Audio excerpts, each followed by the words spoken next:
Okay, well, let's try this again then.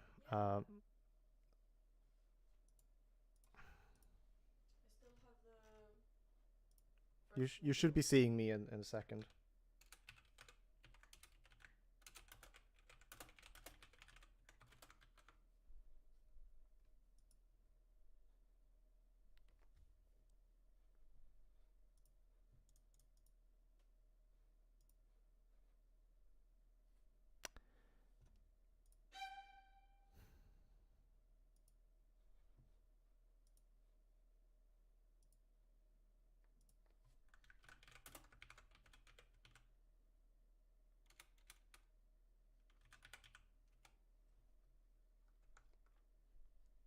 Are you seeing anything?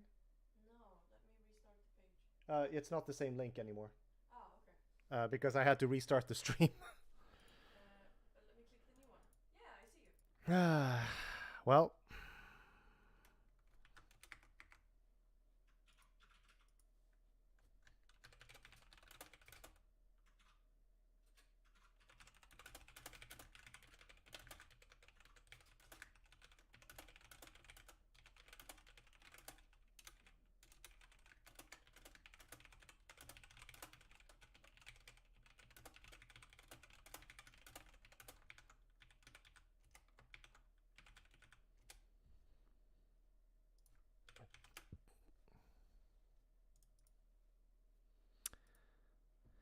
ah, hello. Well, wonderful. I'm just trying to tweet to people who I dropped. Yeah, no, I that was an experience. Hello, fruit sniffer. Yeah, so streaming is terrible and I hate it. But now you are hearing stuff.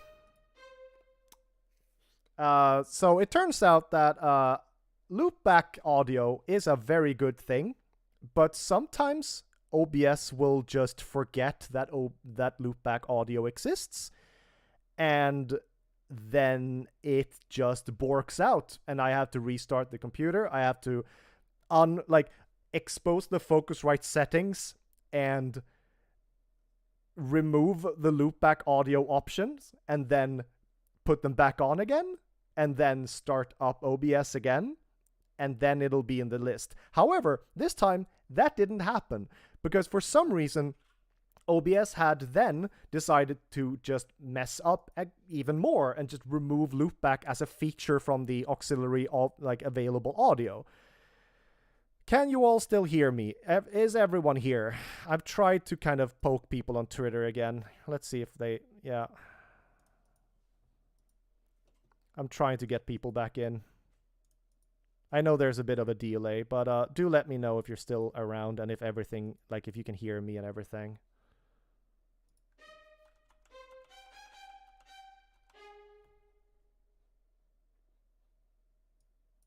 Chat seems to be a little slow right now. Honey, have you written something in chat? Oh no. Is the chat is the thing breaking again? No, there we go. So I hear yeah. Yeah, and I hear the music in the program as well. Okay. Yes, Fruit Sniffer says, the joys of PC audio settings and their quirks. Yeah, it is what it is, right? And all sounds good. Awesome. I'm just gonna wait a second or two and just see if I can get the people in here who I lost last time. In the meantime, I'm just gonna real quick just pop over to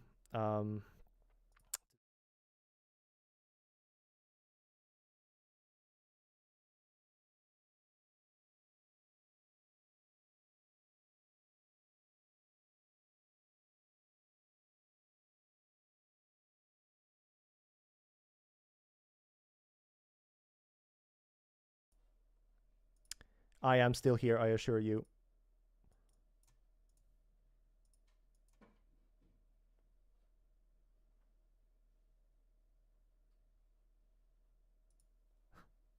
Scuffed stream.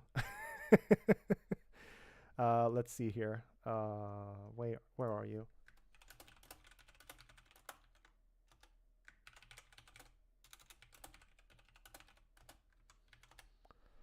There we go.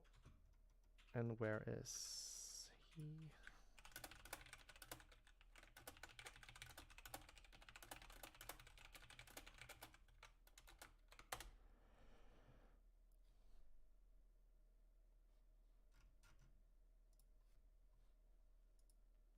Okay. There we go.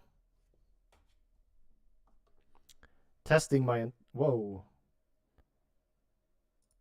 Testing my entire setup here. Is it still working? Yes, it is. Whew. Okay.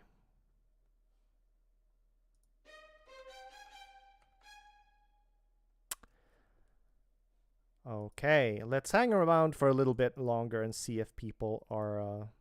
So, sadly, you probably heard me out of the left ear for a second there, but I fixed it, I think. I am so sorry. I am still a bit new to this, and the stream is very scuffed. I apologize. Oh, hey. Hey, Acapella, thank you for coming back. I'm so sorry. I realized that the loopback audio just didn't work anymore for whatever reason, and that was fun for me. Just waiting on Julia as well and see if she's gonna come back in. I saw her on Discord, but I'm not sure. Honey, if you are typing in chat, I have seen yay he's back, and I've seen nothing else. No, that's all I've written. Oh, excellent, wonderful. Yeah. I just wanted to check. I can't listen in my headphones because you have a full like 5 seconds. Yeah, no, I get it. Okay.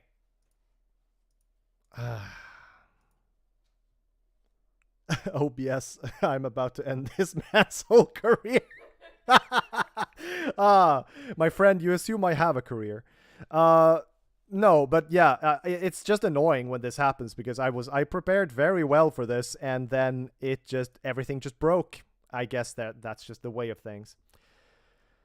And now I lost any viewers that had already found this stream, and that is very annoying. And it's now gonna be 2 videos on YouTube as well, and I'm gonna have to figure out what to do with that. I don't know.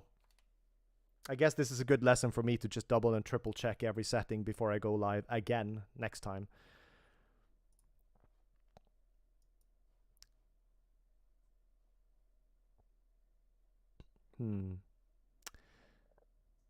Well, I think what I saw before was that a lot of people came in and then kind of just jumped out again, which is fine, but I'm just kind of waiting to see if more people are going to join.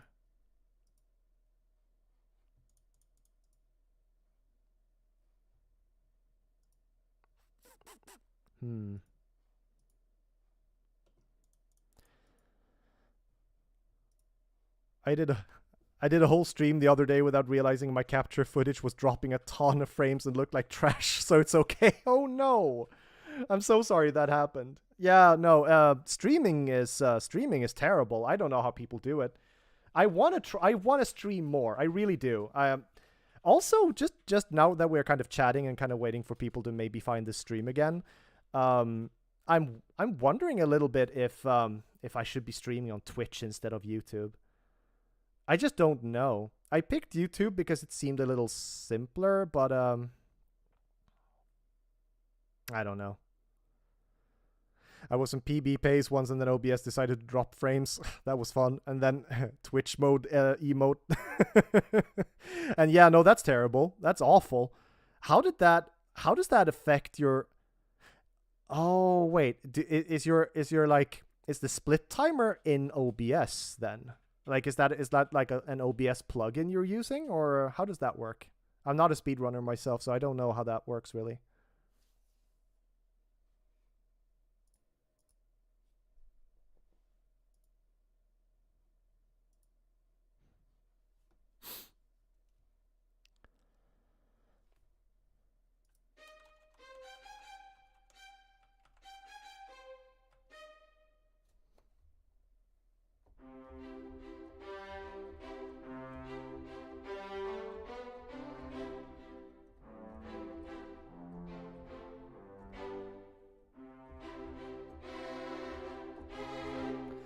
I have a window capture for live split. Oh yeah, that's how it would work, huh?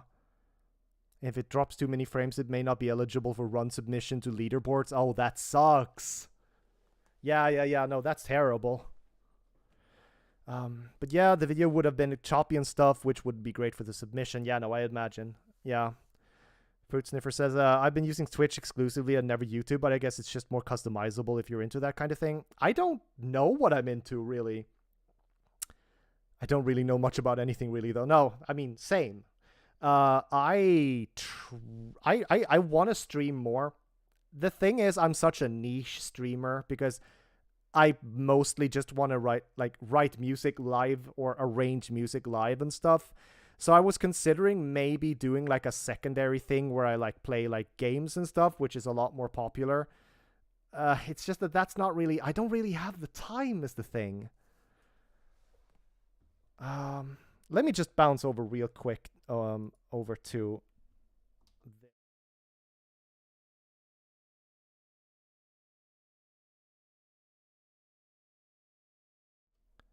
don't worry, by the way, I'm not going away. I will come back. Just the mic is hidden on this other layout, and I cannot be bothered to change it. I'm just going to check Discord real quick.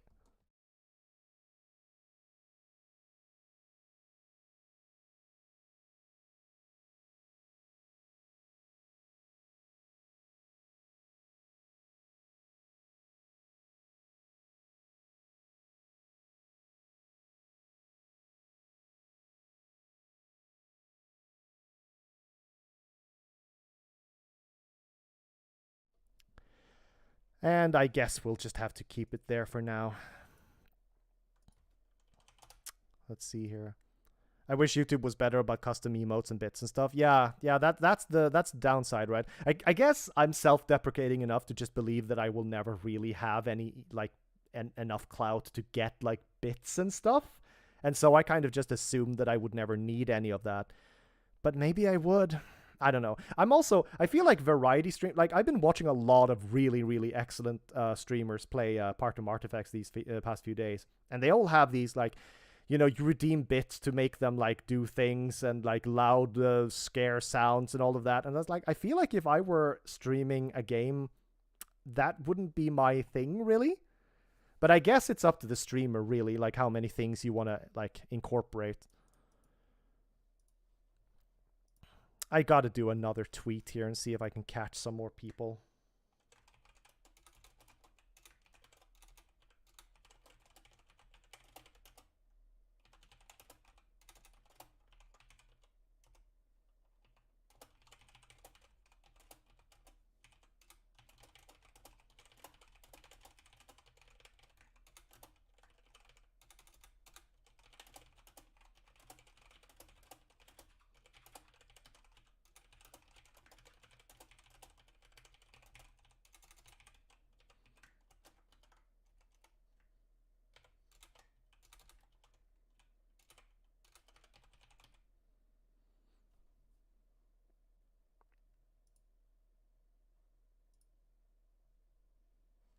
There we go. People find their way into different niches is what I'm trying to say, is I guess. Yeah, I guess that's, yeah. And oh yeah, there's definitely a niche for music streams on Twitch. Well, hey, maybe next time I will be on Twitch, and who knows, like maybe I'll upload the VOD to YouTube or something. I don't know. Oh, I missed a few things. Let's see here.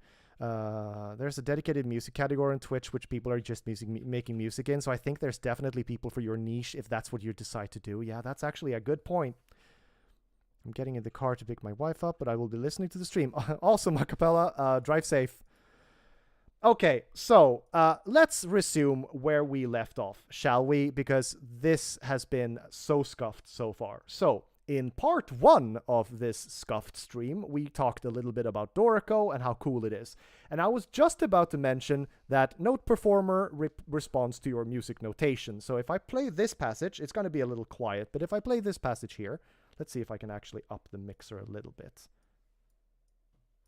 So if I play this passage here,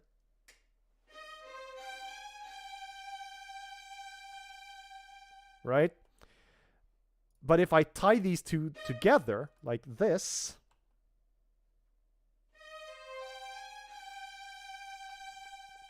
right? So there's a distinct difference between like, is it legato or not? And Note Performer solves all of that for me, and so I don't need to think. Now, where were we? Yes, so we talked quickly about the setup tab and then the right tab, and how Dorico is very, very much focused on pop-ups, these little things here. Like if I press Shift D for dynamics, for instance, I can write a dynamic. If I write Shift B for bar, I can write stuff that has to do with bars. Like I can do a little symbol here, and then that'll create a double bar line to the left. I can do all sorts of things, right?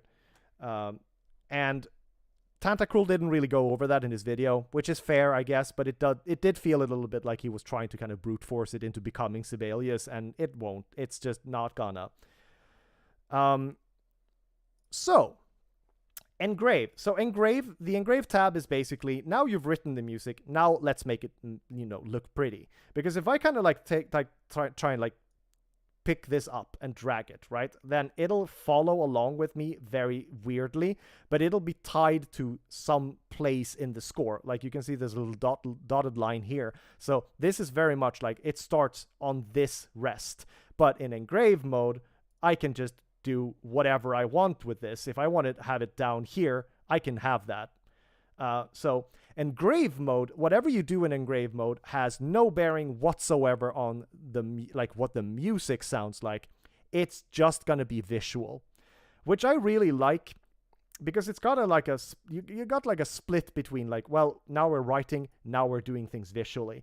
The play tab is very cool for people who enjoy that sort of thing with like the DAWs and stuff, because you get the piano roll and all sorts of those things. Oh, hang on. Let's see here. Yes, let's see if I can tag.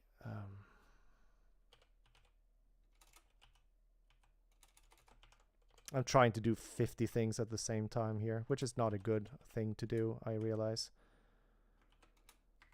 Never mind. I hope they'll find their way back in again.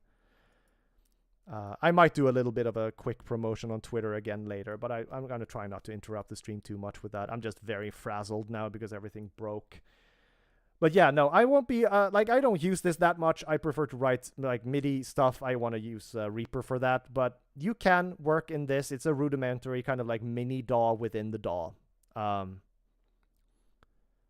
Matt says, yeah, that's what I meant earlier. If I nudged a slur just a pixel to the right in Sibelius, it'd mess up the entire piece. Yeah, that's the thing. That was the thing in Finale as well, right? Like, you can do anything, but at the same time, Finale will kind of respond to what you're doing. Sometimes. Sometimes it won't. Sometimes it'll just kind of forget what you did and then just kind of put an invisible dynamic marking somewhere and just won't remember what you were doing. But yeah, so there is a useful feature here, which is chords. I don't use that here, but you can, if you input a chord, like let's say, like I want to import, like, I'm just going to press C, Shift Q, and I'm just going to put a capital or an uncapitalized C here for C minor, right? That didn't work. That should have worked. Let's do this. Yeah, there we go. So that has put a C minor chord symbol in the score, but it won't actually play that chord. If you wanted it to do that, you would have to go to this chord tab here. You would have to, in VST and MIDI, you would have to add a new little synth here. You would have to assign that via the track inspector to play chords. But we have no chord markings here.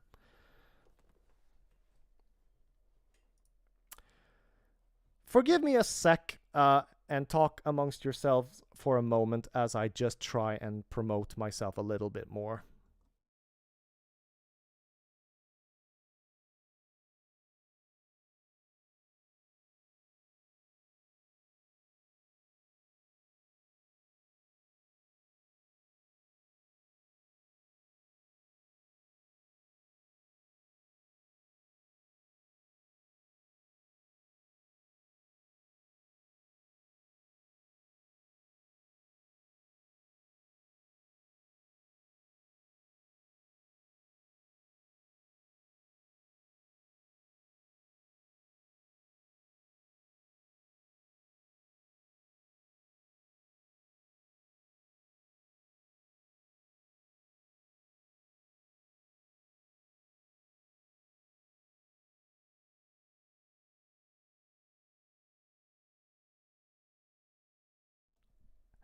Matt's with the small talk. I love it.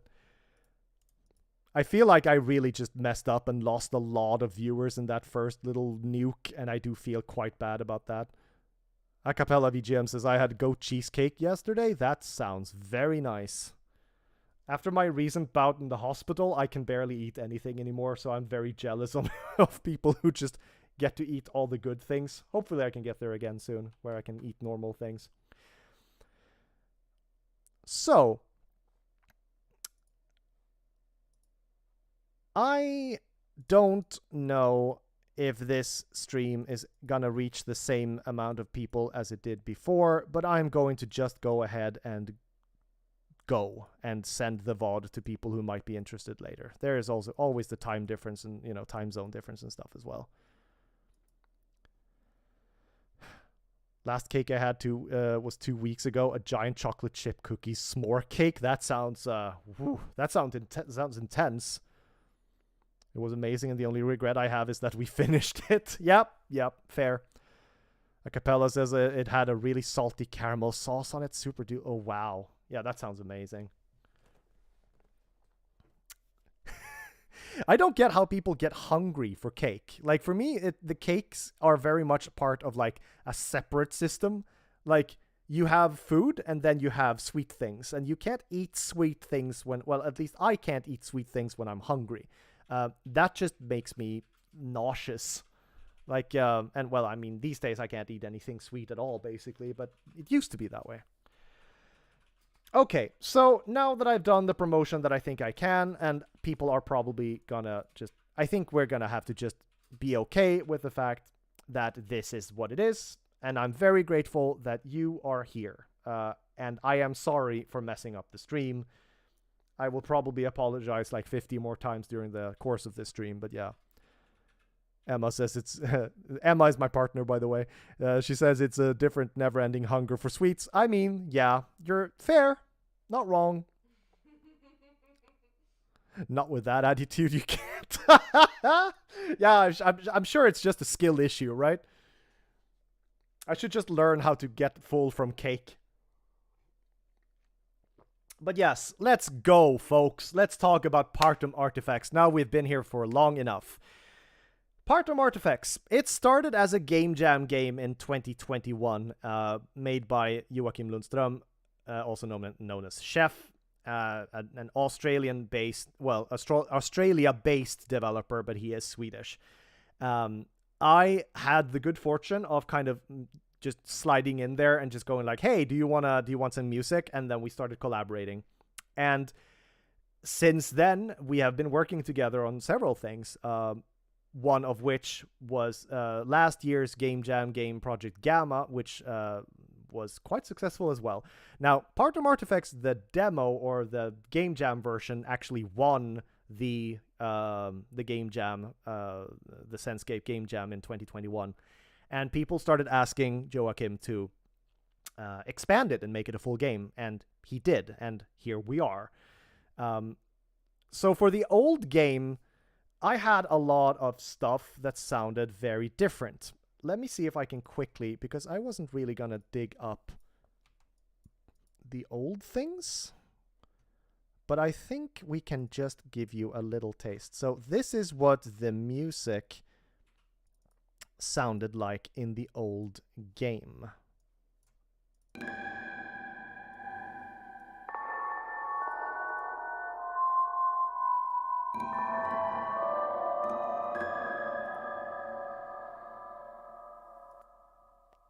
I'm going to briefly be muting the audio, because that is now doubling the sound. Wonderful. Or like stuff like this, right? Like...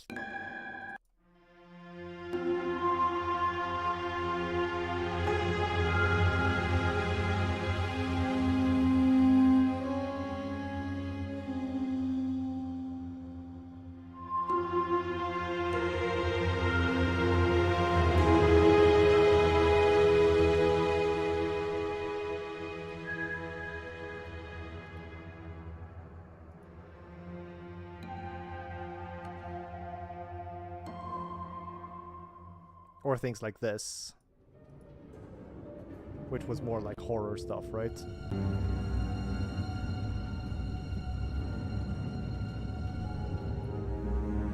I hope you can all hear this, by the way. It looks like you can in OBS.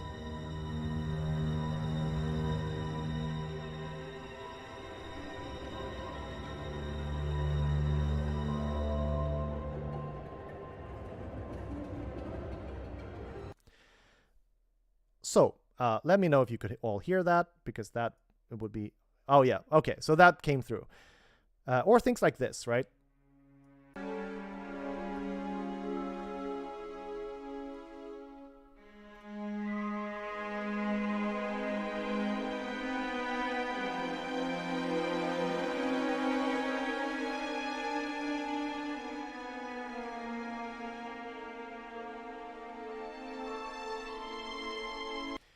So, there was nothing wrong with that music, but you may have noticed something a little weird about it, which is that it basically there was, well, synth strings, like VST strings, right? And it's a lot of Tokyo scoring strings by Impact Soundworks, which worked really well for that. And full disclosure, I do work for Impact Soundworks, but yes, I really liked using them.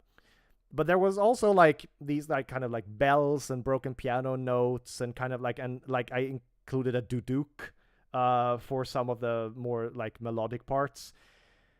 And when it came to the new version of Partum Artifex, the one that would finally like be released on Steam, I really wanted to rewrite the entire soundtrack, and I wanted to do it with like a different mindset. So without spoiling too much here, because I know that Mats at least has not played the game yet, so I'm not going to go into that much story detail, but let's say that Partum Artifex is very much about a character, an unnamed artist, who I voice in the game as well, who has done some stuff, some not super great stuff.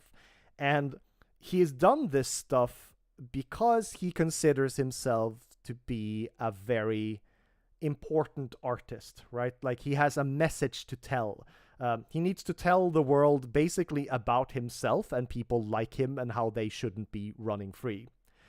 And the way that he does this is by making an art installation in a house, which is what Partum Artifex is all about. And the character of the artist strikes me as a very pompous person. Like, there's insecurity and doubt behind it, and there's also a huge, horrible, dark streak of just psychopathy, right? Like, he is just, he's a psychopath. That's just how it is, right?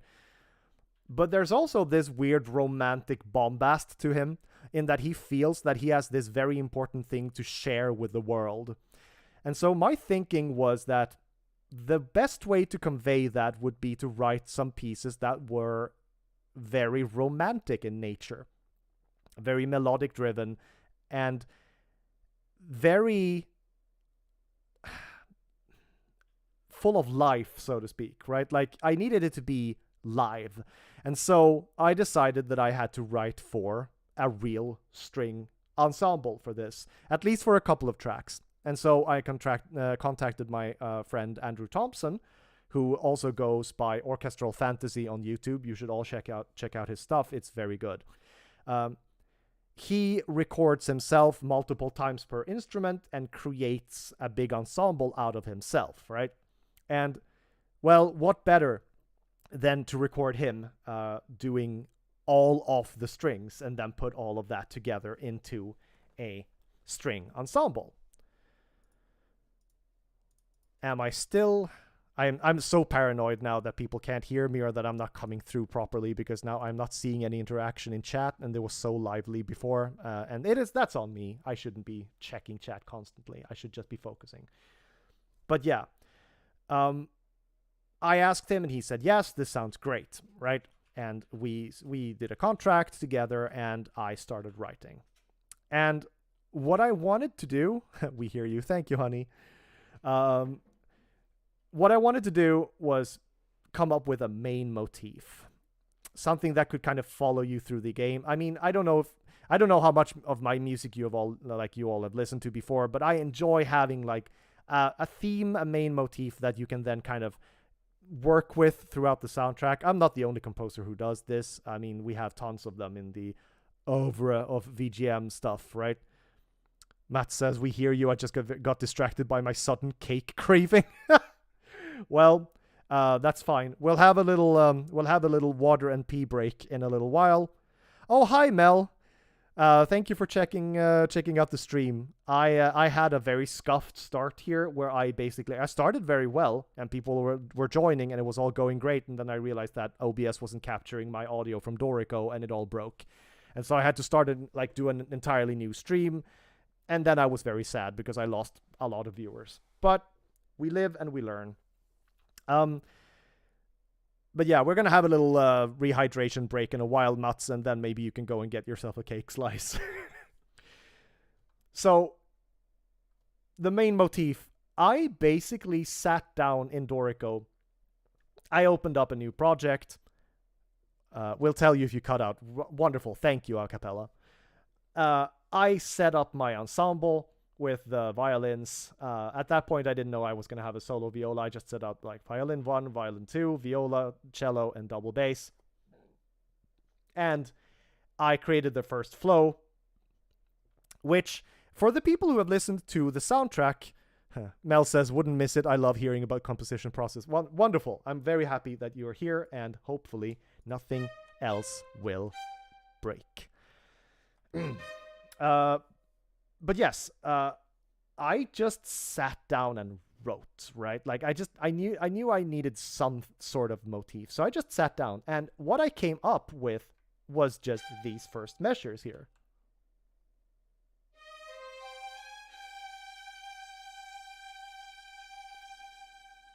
And after I'd written that, I was like, hang on. This is a theme, isn't it? So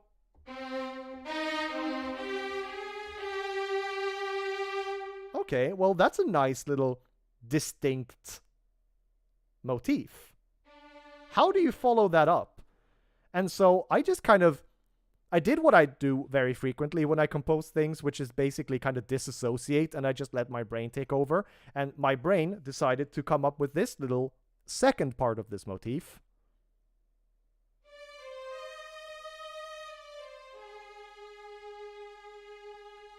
Okay, so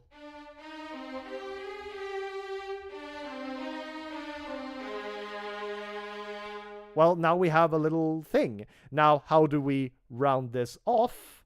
Well, we're in this minor key, right? So let's kind of like crawl back to the root. So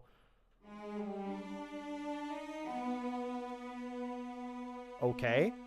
And then let's finish that off. Well, we're not at the root yet. We're at this little weird kind of... And then let's land. And there we have the motif. That's the entire motif of Partum Artifex. And you can hear this motif in tons of things. Let me give you an example here, because when we play, like when you play the game, there are tons of tiny little, like you can pick up stuff. And whenever you pick up stuff, you will get, let's see here, implementation. And I'm just going to unmute the desktop audio real quick. You will get stuff like this, for instance.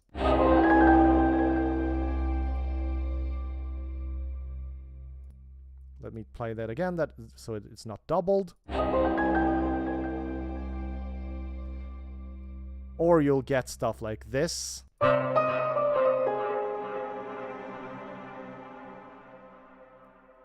Right?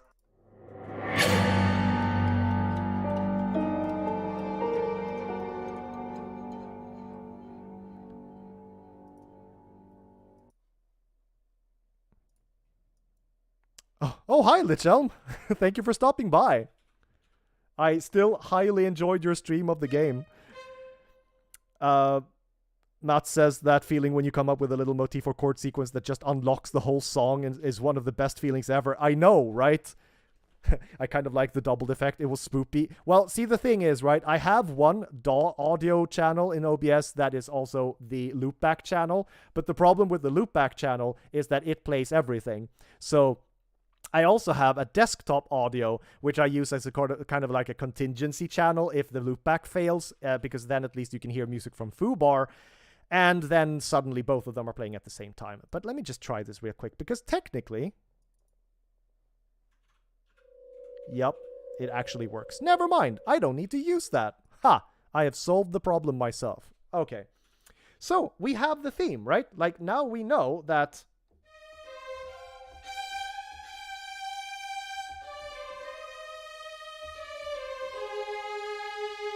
that is, like, the theme. And then you have kind of like a call and response that then comes with here, like, from the da-da-da-da-da, da-da-da-da-da-da. And it's a very kind of... it feels to me like a kind of like a Nordic and or Russian kind of minor chord progression from classical literature. People more well versed in classical music than me will correct me on this, no doubt. But that is what it feels like to me. It's got this kind of like, kind of feel to it, right? Like kind of like a Weltschmerzi kind of. Isn't the world just very complicated and tough to deal with kind of feel, right? And that was very much what I was going for. And then it was just a matter of filling out the chords, and, well, here we are. So, I never finished, well, ironically, I never finished this thought. I was going to say before that avid listeners of the soundtrack might remember that there is a track on the soundtrack called Never Finished, Only Abandoned, which, by the way, is a Leonardo da Vinci quote, if I'm not entirely mistaken. It is called, the full quote is, "Art is never finished, only abandoned." I did a few cheeky ones of these where I just kind of pulled parts of a famous art quote, because it felt like it was in the spirit of things. It felt like that's what the artist would do. If he was in charge of this soundtrack, he would kind of superficially look up a couple of titles for, like, well, what would I call this track? Well, Google famous art quotes. And then he would just kind of pull up a couple of them and go like, yes, this will illustrate my vision. And so that was what I did. But that track on the soundtrack, Never Finished, Only Abandoned, is not this one. This track eventually ended up changing into something else. Lich Elm says 100% yes. Oh, no. Well, Matt's coming in here with the Doki Doki Literature Club references. We see you. We appreciate you. Just Monica. Just Monica. Just Monica. But yes, this track, Never Finished, Only Abandoned on the soundtrack, actually plays when you crawl through the window the first time and you hear the artist talk to you for the very first time. What I ended up doing with this here is that I ended up splitting it up into smaller parts and I made it into the menu music. So this, if I just play this Dorico file here, this is what I wrote originally.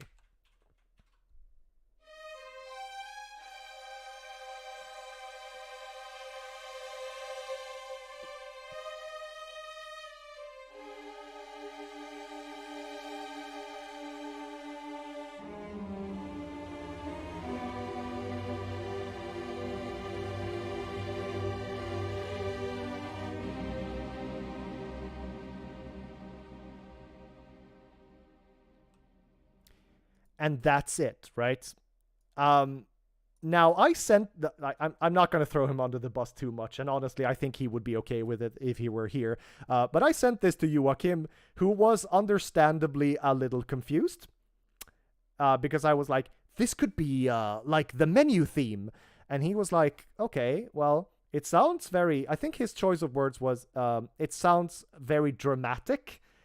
And what I think he meant by that was that it felt like it came very quickly. It wasn't very atmospheric. It was kind of like, bam, here's the thing, and like it just plays, right? And also, there's also this teensy tiny little bit of a fact that I forgot, which is that I, in my head, am hearing this being performed by a live string ensemble. And thank you, Mats, for stopping, but we do see you. But yes, I am hearing this being performed by live strings. And so I know that, for instance, these little things here, for people in chat who do not read music or sheet music, there may be a few. This is called a tremolo. Basically, what the string musician will do is they will take the the bow, and they will rapidly move it across the strings. And the more of these little dashes you have on this little beam here, the more, like, the faster the tremolo, essentially. So a way to get a musician to play just eighth notes would be to write a fourth note with just one dash through it. Like, that would be a way to just make them play 2 eighth notes instead of 1/4. But this is intention, like this, the intention of this is to be what is called an unmeasured tremolo, which means that it's not beholden to any tempo or time signature. It's just fast, right? And when many people do it at the same time, you get this very unsettling kind of low, kind of I guess, like, yeah, just a very low, unsettling sound. But that doesn't come through very well in the score. And so, again, Joachim was understandably a little confused. And yes, by the way, engravers here, you will note that, oh dear, this isn't, yeah, that's not very good, is it? That's just mashed up against everything else. But, as we can clearly see, it's fine. It's all fine. Now, this consord means that they, the string musicians, put on a sordino, which is a little thing, like a plastic thing that they put on near the bridge of the string instrument. And what that basically does is it kind of muffles and not mutes the sound, but it kind of makes it a bit muffled, a bit gentler, and not quite as sharp and pronounced. And that is that. That was the first track, and I was on a roll, so I went on with writing the next one. And this one, if you have listened to the soundtrack, you will very, very much recognize this. It looks terrible in page view. It's probably going to look just as bad in galley view. Let's see. No, not that terrible. Judicious imitation comes from a Voltaire quote, as far as I can tell, which is, originality is nothing but judicious imitation, which felt very fun and pompous and, yeah, you know, just perfect, right? A fun thing about judicious imitation is that if you listen to it on the soundtrack and you've played the game, you will realize that it is, in essence, several tracks in the game in like mashed into one. But what actually happened was that I wrote this as it is, and then I split it up into parts for the game. So let's listen to this. And again, we will listen to this in Dorico, so you will hear Note Performer interpreting what we're hearing here.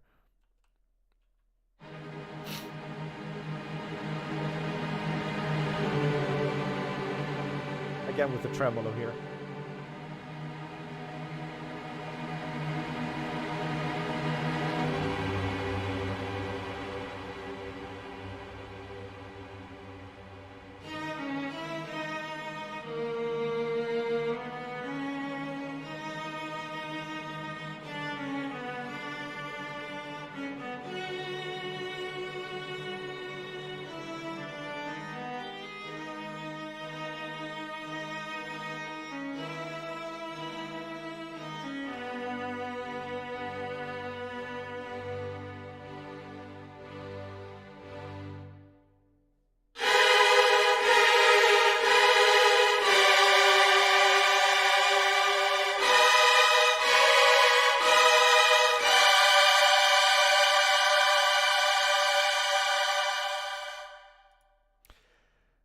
So yeah, I wrote that with one particular Matt says I want that on a t-shirt. I guess the Voltaire quote, yeah, it's pretty good. I wrote this entire track with a scene in mind, but now that the game is out and the music has been recontextualized, it's actually a little difficult to remember exactly what I was thinking of. I very much like these like the last 5 measures here. These are used completely independently in the game for a very specific scene. I think out of the people in chat, I think Lich might be the only one who has played the game. So Lich, if you might remember where that final part played, it was quite a distressing scene with a lot of screams happening and a lot of I don't want to spoil too much for Mats, so because yeah, there are people in chat who haven't played the game yet. But yeah, it's quite a distressing scene. And I knew that I wanted this part. Like I wanted this all of this to lead up to this. But the rest of this we didn't quite know what to do with, because when we had recorded this, Joachim was kind enough to kind of tell me that, hey, I'm not sure what to do with the rest of this. I think his quote about the viola solo here. Oh, and by the way, you may have noticed that there are some glissando markings here, and I am actually suppressing the playback on those in Dorico, because otherwise it would sound na da da da na na na na na, because Dorico does not actually slide between notes, and neither does Note Performer right now. But I think Joachim's quote about this was, it sounds very, like, weirdly Sherlock Holmesy, which I kind of understand. But I also think that he was listening to the synth and didn't quite understand what it was going to be eventually. So in the game, I don't know if Lich is still around, but if she is, in the game, we have separate parts of this. Like, these tremolo strings here play in one part. Then this viola solo here plays in another part, together with some synth strings that I recorded that basically sound like these chords here. And this part here with the kind of staggered kind of notes in the other strings. Oh, wonderful. I'm glad to know. I'm glad to have you here, Lich. It really means a lot. But yeah, these staggered kind of notes, like this rhythm here.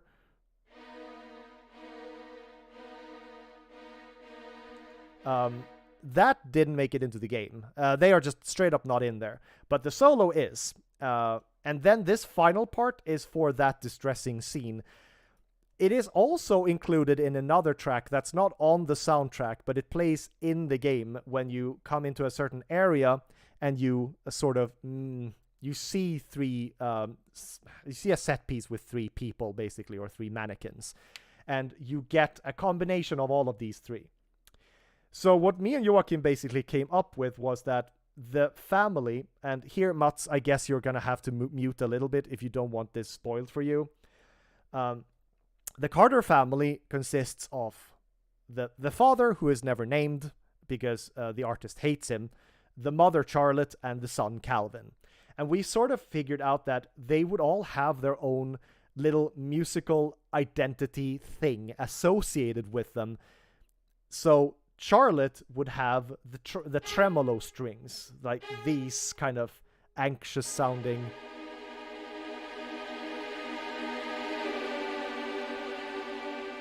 And they mostly play in the water tunnels, which is where Charlotte is, ultimately. And the tremolo strings, like, on their own, kind of denote that. This viola solo, we incorporated with them later as well to kind of build on that. So it kind of felt like a sort of a general lament. However, the keen listener will notice that this little passage right here, it's kind of the same as... so it's kind of a little play on the main motif. Not exactly, but it kind of is. Some things here too that I should mention. It says irregular tremolo, slow, fast, slow, which I wanted it to start slowly, then build up, and then go down again. Rubato basically means stolen time, which means that Andrew could choose how to play this solo very passionately and in his own way. And I think it came out really well. And this slight crescendo on each note, on its quarter note, kind of gets this like da, da, da kind of feel, because I wanted to build up for this final part. And now that Mats isn't here temporarily, this part here, we are talking about the father who burned alive. When we get one puzzle piece in the games, like in the game environment, we turn around and suddenly the room is on fire and we hear this part. But in the kitchen where all of the family members are lined up, we start out with this little tremolo thing, and then we end on piano playing this. I will try and demonstrate this. Let's see here. Because I have... I do have all of this in a folder. Yeah, there we go. So just as a reminder, and I'm going to turn down the volume a little bit for this here. This is the immolation theme, or the death of the father, right?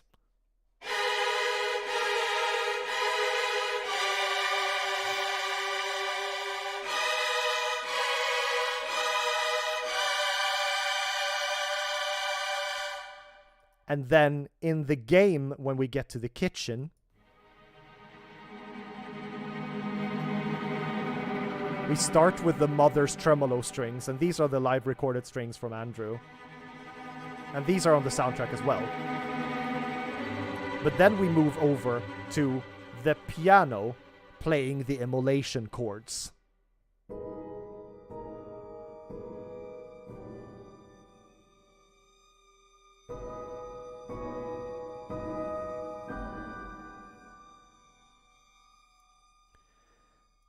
And then those little in the background, those are Calvin, because Calvin is represented by another element. Calvin is represented by something called extended techniques, which is basically things that you can do on a string instrument that isn't strictly part of the standard literature. We will hear this later in Relict as well. I will tell Mats, you are temporarily safe. There we go. So extended techniques are part of that particular character, and that means that in this scene, and again, I will now not spoil things for Mats, in this particular scene, we have all three characters' themes or motifs or techniques of the string instruments baked together into one, as a sort of a, here they are, right? And I thought that was neat. It's something that most people will not, well, people will not know this when they play the game, but it's a fun little detail, and especially if you listen to the soundtrack later, you will pick this up. So, and yeah, Lich says that I remember this. Yeah, I think the set pieces in Partum Artifex are very memorable, so I'm happy that you remember that. Before I go on to number 3, I am going to have to rush away for a quick toilet break. So let's take just 5 minutes, get up and stretch, hydrate, and come back when you are done, and let's resume.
Okay. We are back. Hopefully. This is when I am going to take an opportunity before people come back to Google what a hoagie is. Oh, that looks delicious, and also something that I probably can't eat now. Very nice. Are we all back, or have I lost more people?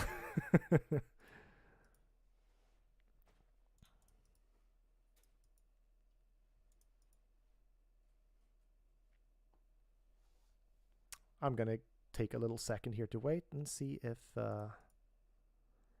people are gonna be joining.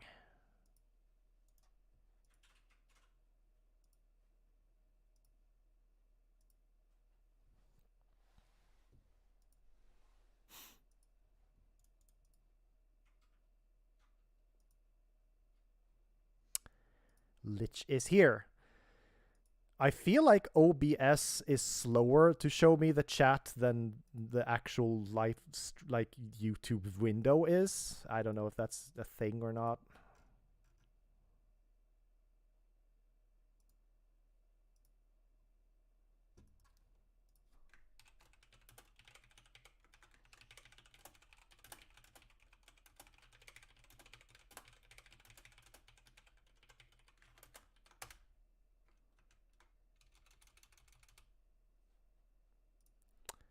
I need to get the correct link out to people because people are unfortunately now sharing the wrong link. I knew this would happen.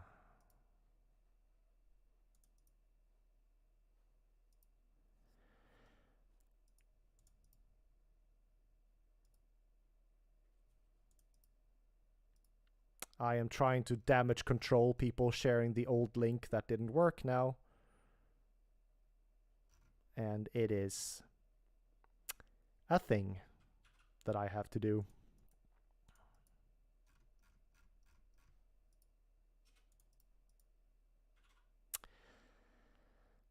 Well, we're gonna give people a few more seconds to come in, and then we're gonna keep talking.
How are we doing, folks?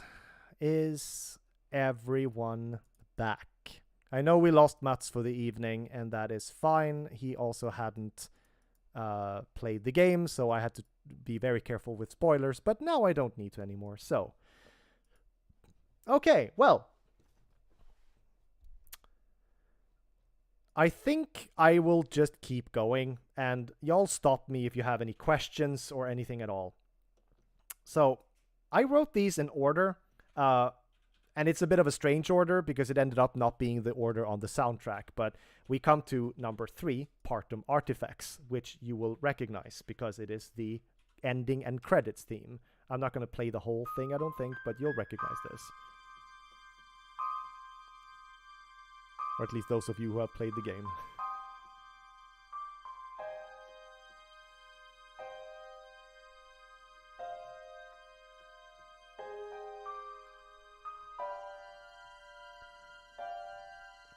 And these are harmonics, which gives these really high notes that are like shrill and almost glass-like.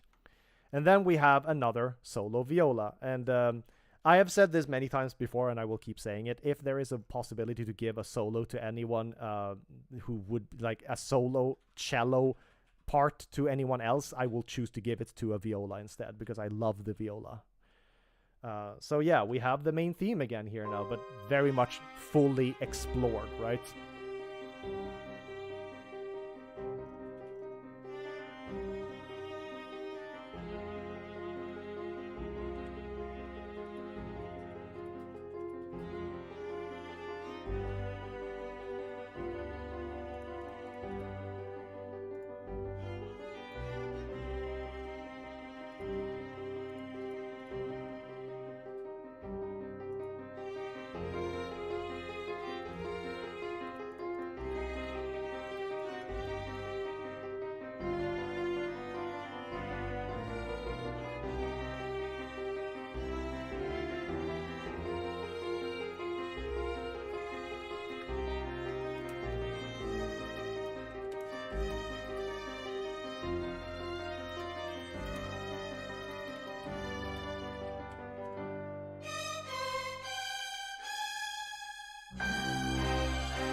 Hey, Scooby Snacks! Thank you so much for joining, and thank you so much for not only tweeting once, but deleting my first dumbass stream and then and then sharing the one that worked.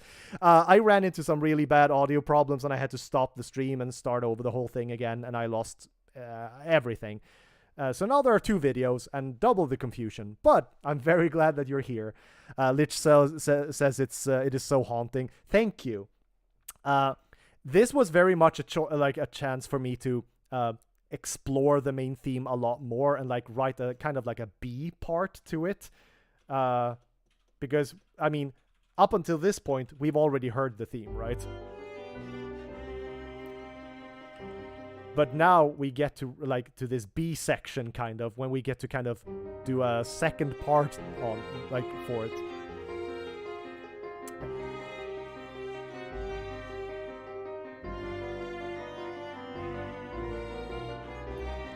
And what I really, really wanted to do here was that I wanted to create this. I talked in the previous stream, which was the video before this one, I talked briefly about wanting to incorporate this kind of Russian kind of dark but bombastic, like romantic feel.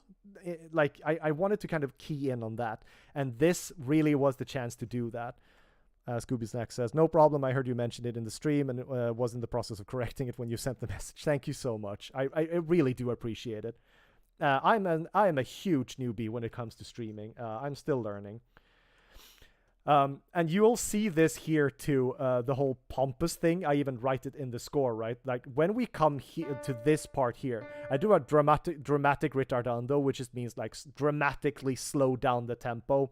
And then we have the strings, the first violins in particular, playing the main melody again, but they're now doing so with octaves, and they're splitting into 2, like it's a divisi, it's called, and they are like accenting every note.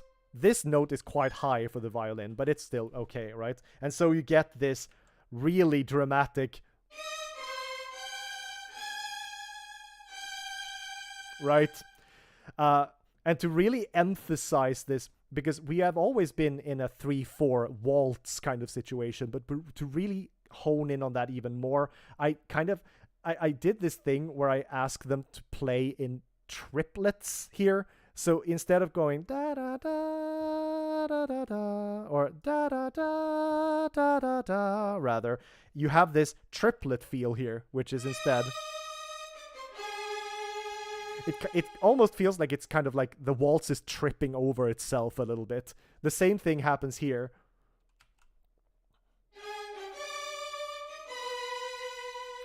And then backing that up, we have this like very fun background that I don't think a lot of people will hear because it's quite busy, right? Like there's a lot of things happening underneath the melody.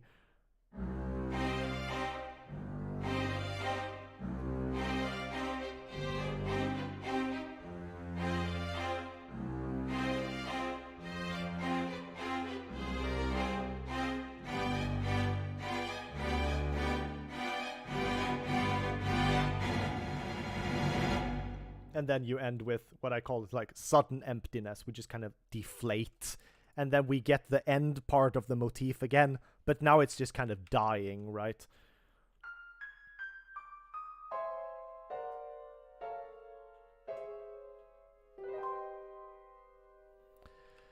And I really enjoyed like deflating the song that way, because before that the track has been very like triumphant isn't really the word for it, but it's kind of gotten that yeah, we did something, like the artist at this point. And now I'm not going to dodge spoilers anymore because people have played the game now who are in the chat, I think.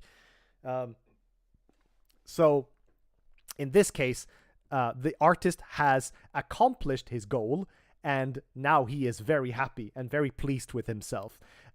Except that over here, maybe there's a bit of lingering doubt still.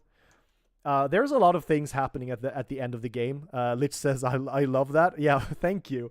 At the very end of the game, at the final walk of the game, so to speak, when you've completed the painting puzzle, you get these series of flashbacks. Well, not flashes, but flashbacks, but rather kind of like flashes of doubt where the artist is talking to himself. Fun detail, by the way. I recorded myself talking like I think 3 or 4 times, and I say subtly different things underneath my own voice, but it's very difficult to hear. So for the second thing where he says like this, like I still remember all their faces and I will the screams will haunt me forever. When he says I still remember all their faces, you hear a very, very gentle little in the right ear going, his little face, referring to Calvin, which I genuinely enjoyed, and I don't think anyone hears that in the game, which is fine, right? It's a little Easter egg. But he did have an unhealthy obsession with Calvin, and I enjoyed like putting that in there. Now we come to part 4, which is Nocte Vigil. Nocte Vigil is just Latin for night watch, and Night Watch is a famous painting. But it kind of has a double meaning in that this track, and I want to stress again that we're playing from Dorico here, so we're not hearing the original soundtrack with Andrew's wonderful performances. That will come later, but we're hearing Dorico's performances right now. So for Nocte Vigil, my idea was always that it was the house's theme, right? I pitched it to Joachim as the house is grieving. Like, that was my initial idea for this. Scooby Snack says, I hope the soundtrack gets the recognition it deserves. I play a lot of horror puzzle games, and no soundtrack I've experienced has been as complex as Partum art. Thank you so much. That really does mean a whole lot. I'm going to get super emotional. There can be no higher praise. Seriously, I've seen so many wonderful comments. They continue here going, I was in awe. The soundtrack sounds like it belongs in a game that you'd expect to pay $60 or $80 for. Thank you so much. I can't express how much that means. Wow. That is genuinely wonderful to hear. Thank you. That makes it so worth it. It's all about like writing music for the medium, right? And I really wanted to make this a special experience. So I'm so happy that you think that. Thank you. But yes, Nocte Vigil was always meant as a sort of the house is grieving for the dead family kind of theme. And this is why I'm doing a thing here, which is this. And to explain this, Lich Elm chimes in with this. Thank you so much, Lich. I know you complimented the soundtrack a lot as well when you were playing, and that meant a lot to me as well. But yes, first of all, we have Consort again, which we had in the first track, which means with a Sordino on, which mutes and deafens the sound of the strings a little bit. And then we have this, and this I picked up some inspiration from Man, I wish I remembered the composer. I do not, and I feel bad, which is why I will very quickly check who he is. Soundtrack. Is it Gary Sheeman? Yes, it is Gary Sheeman, as in, well, Gary Sheeman and Paul Gorman. This is an idea that I picked up from, of all things, the Dante's Inferno soundtrack. The Dante's Inferno was certainly a game, and it made some choices. It did a few things, and then the credits rolled, and it was absolutely a game during that entire time. But I went to a video game concert many years ago now, where they played some of the music from Dante's Inferno. And one of the tracks that they played was this, and I actually don't remember the name of it. I could probably find out real quick. Or maybe I couldn't. But I know it was from Dante's Inferno. And it was this slow, sad, and very gentle, but also extremely naked piece of music. And the thing that made it so special and so wonderful was its use of non-vibrato, non-vib in the score. Basically, whenever a string musician plays anything, they will apply a tiny little bit of vibrato or a lot of vibrato, depending on the situation, which is just gently kind of waggling the finger, or like the thumb and finger back and forth like this, or, depending on the finger pressing down the string. And when many people do that at the same time, you get this powerful kind of thick, luscious sound. When you don't do that, when you explicitly tell the musicians not to play with vibrato, you get this haunting, hollow, kind of almost terrible, naked sound out of the strings. And that is what I wanted here. And the eagle-eared listener might also have picked up on another thing, which is that we are referencing the main theme of the game again. We start out with this.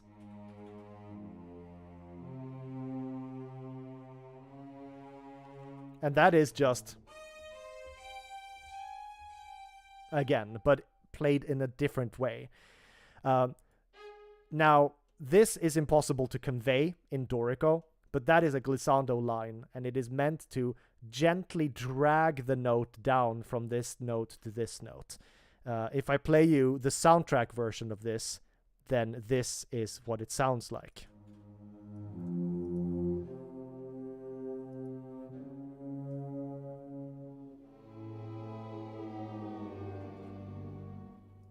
Right? So you got this really kind of soft, sighing quality to it. The same thing here. And the chords we end up on are these kind of like very strange and haunting chords. And then the violas, like we started out with the cello, but we then move the melody over to the viola, and we are still referencing the main theme.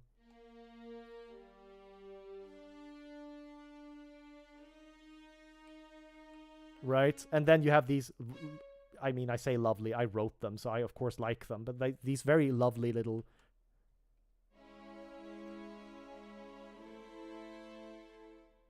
And then suddenly, kind of like a jump to almost like a different key.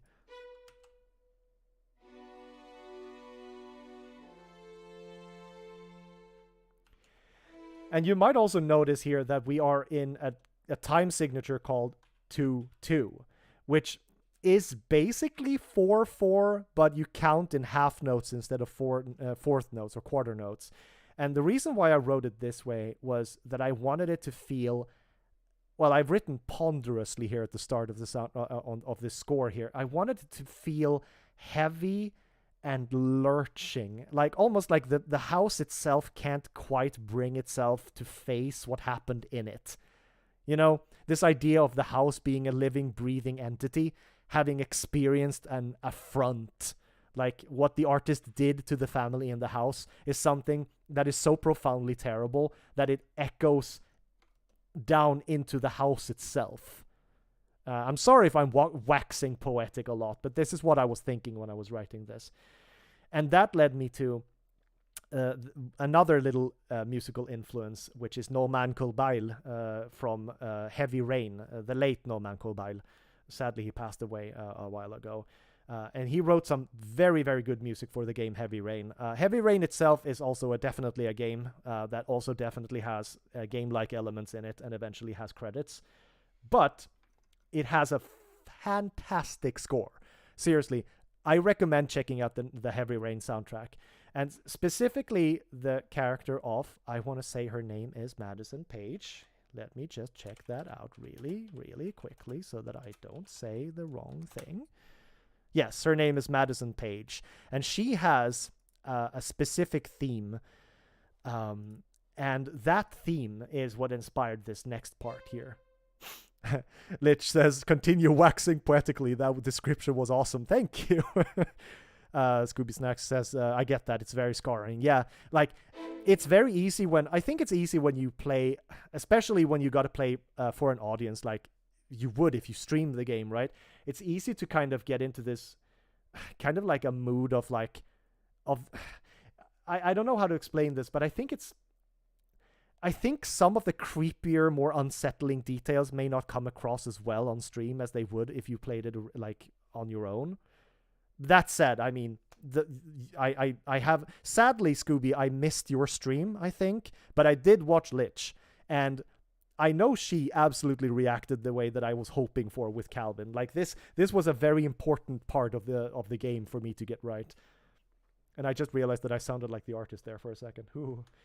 But yeah, that Madison Page theme inspired this part, which I genuinely love. I love how, because as you might see here, this down here, this is the cello part. And I'm having the cello part playing in treble clef, which means that they are playing much higher up than they would normally do. And so you get this kind of strained quality to the sound. Like, it feels like they're not, like they almost can't breathe. It doesn't quite come across in Dorico, but it does come across in Andrew's fantastic performance. But you get this part, right? And I'd like you to kind of focus a little bit extra on this measure here, and then on this measure here. Because what happens there is that, sorry, the cello kind of clashes and breaks with the rest of the like, the chord becomes very discordant. It feels like the music itself is kind of straining against itself. So yeah, you get this part here.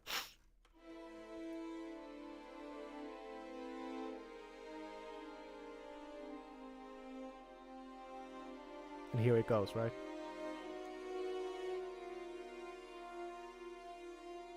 And then that dies out. And then the new part, right?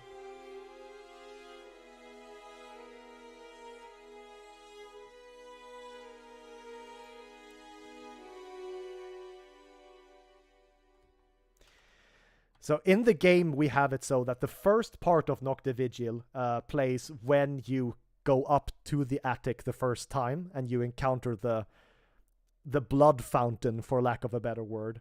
And that is the first part of it. And then this second part here plays when you go into the room that is unlocked once you turn off the tape recorder and you see the final, well, the next to final painting, I guess. It depends a little bit on like which order you do like the puzzle in. And that fun fact, that room where you get that painting and the final solution for the final chess puzzle is also featured on the soundtrack cover. It's just that on the soundtrack cover, which by the way was drawn by my amazing partner Emma, you will see that room, but in a process of being set up.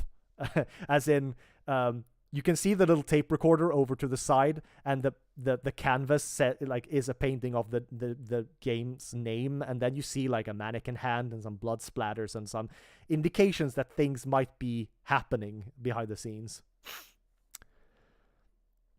Scooby says, it's okay that you couldn't stop by. I streamed the game the day it came out, and I'm sure you were all pretty busy. Yeah, it was a bit of a crazy time. We tried to catch as many streams as we could, and I keep trying to kind of bounce around different streams, and so does Joachim, but it was quite crazy. But yeah, so that's Nocte Vigil, and it is definitely my favorite part of the soundtrack. It is the one that I'm the most proud of. Now we come to Relict, and Relict is a bit of a... So Relict, the title, is a reference to a painting. Let me look up the actual name of... Because I forget the name of the artist. I have a feeling that Lich might enjoy this. Let's see here. It's this one. I just got it. Yeah. Yes. So it is a painting by the German artist Hermann Nitsch. And the thing that Hermann Nitsch liked to do was to mix in his own blood with the paint that he was using.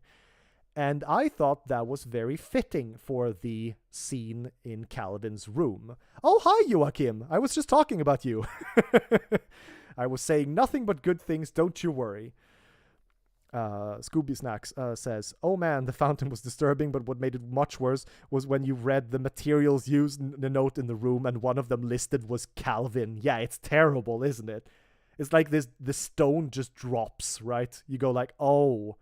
Because some people, when they see the blood fountain, might go like, oh, that's a little funny and weird. And then they pick up the note and then they go, oh no. Right? Joachim says, oh, God. What's up, my friend? I'm glad you decided to stop by. We had Mel in here as well for a while ago, but I think she may have left to get a sandwich, and I'm not sure if she came back. But yes, I wanted to show you Relict, because for Relict, I actually did something pretty fun, and I don't think I showed... Well, I attempted to show this to Joachim. Joachim, by his own admission, does not read sheet music and was very confused, which I don't think is... I don't think that is throwing you under the bus, Joachim. But I scored this one to picture. So Joachim sent me a prototype of the scene that he had recorded in... Unreal Engine with the filters and stuff have changed since then, but it contained my voiceover. So when you go into this here, let's see if I can show this. I'm not sure that this is going to show up actually. Let's see. I'm just going to go ahead and say that you are going to be yeah, it won't actually show because I'm... Yeah, yeah, that works. That's just the video, my friend. That is just the video, OBS. Let's see. I tried to eat it, didn't work. That's the sheet music. No, eating sheet music has an adverse effect on your body and soul. Did you put ketchup on it, says Lich? That usually helps. I'm sure he tried. Lich, I'm sure he tried. I would love to show you the video, but the problem is that I have a thing in OBS that only shows the program window and not the screen. And I'm sure I could set that up real quick, but I'm so scared of breaking anything else. Can I dock this window? Because that would be real cool. Dorico, can I dock this window? Dorico, dock video window. This is how we learn that I have not prepared everything. Nope. Interestingly enough, it does not appear that I can show the video as at the same time. I guess I could add a new thing. Scooby says, didn't Joachim play the piano in Partum Artifex? Well, Joachim, I'll leave this one up to you if you wanna tell them or not. I'll leave that up to you. And while you consider whether or not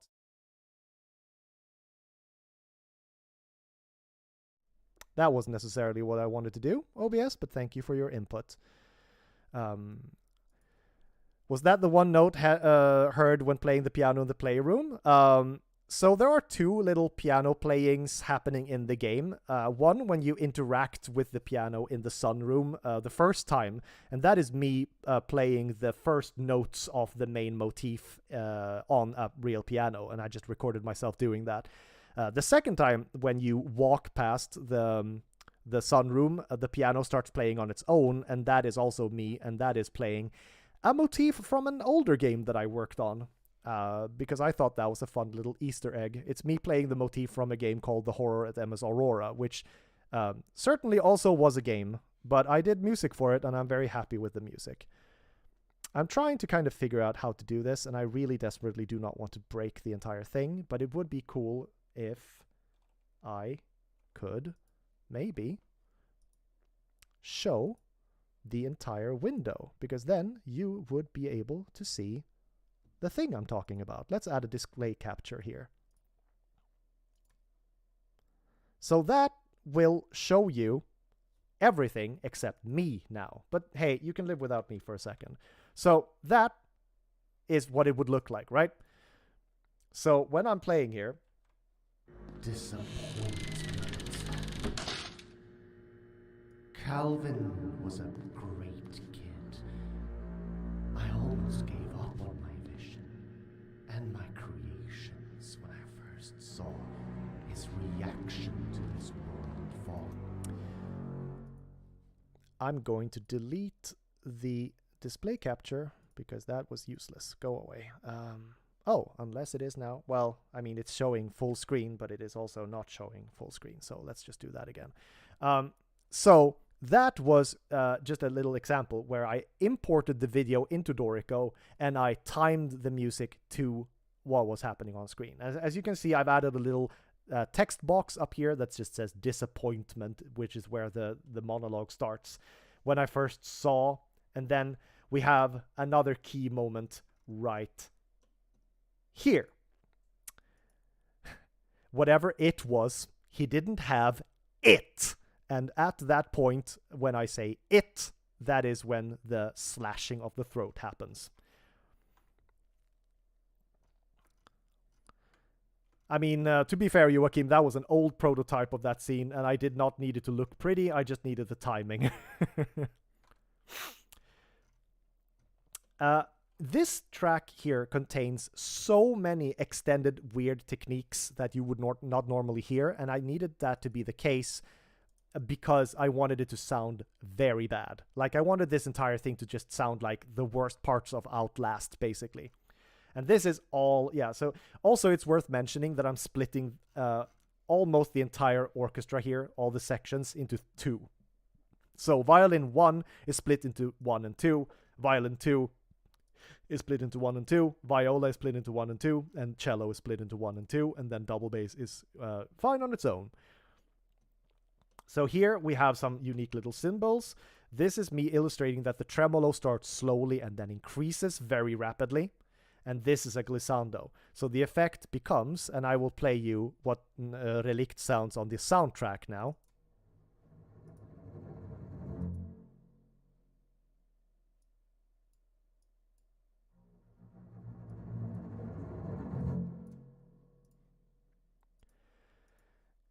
And let's keep looking at this. I'm just going to try and get everything to not break for a second. It's very fun when OBS does this. So, okay, I think it's okay now. So we have the next one here.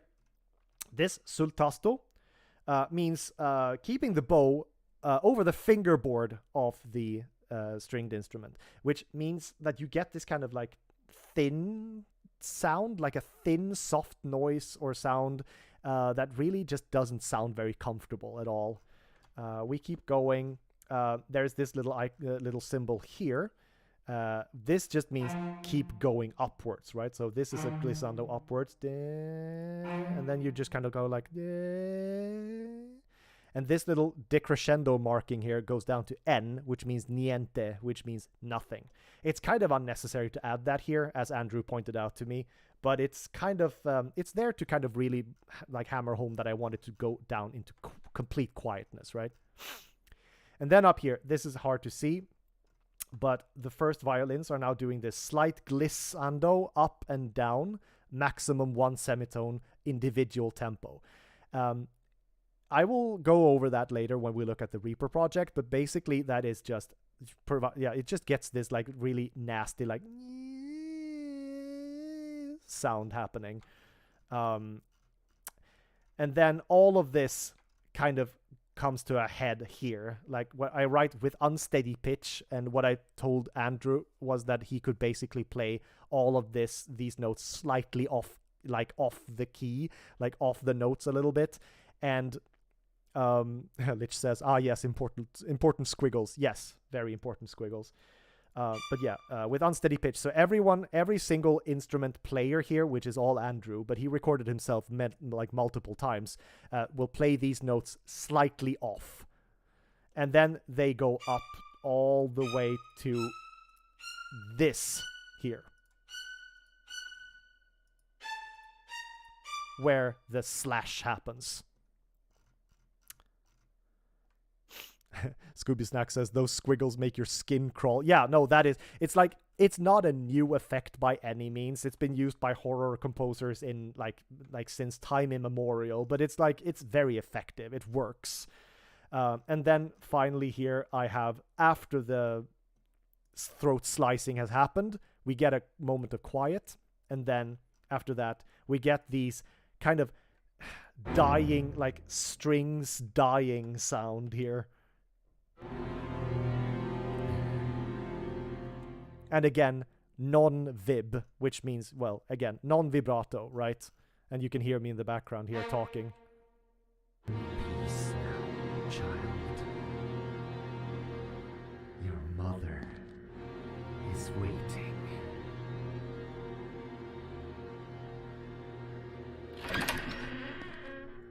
And that was the sound of the door opening. And the old and very loud UV light. But yeah, so that was what I sent to Andrew. Now, I am going to real quick close down Dorico, hope that nothing breaks, and I am going to open up Reaper, and still hope that nothing breaks. Wish me luck.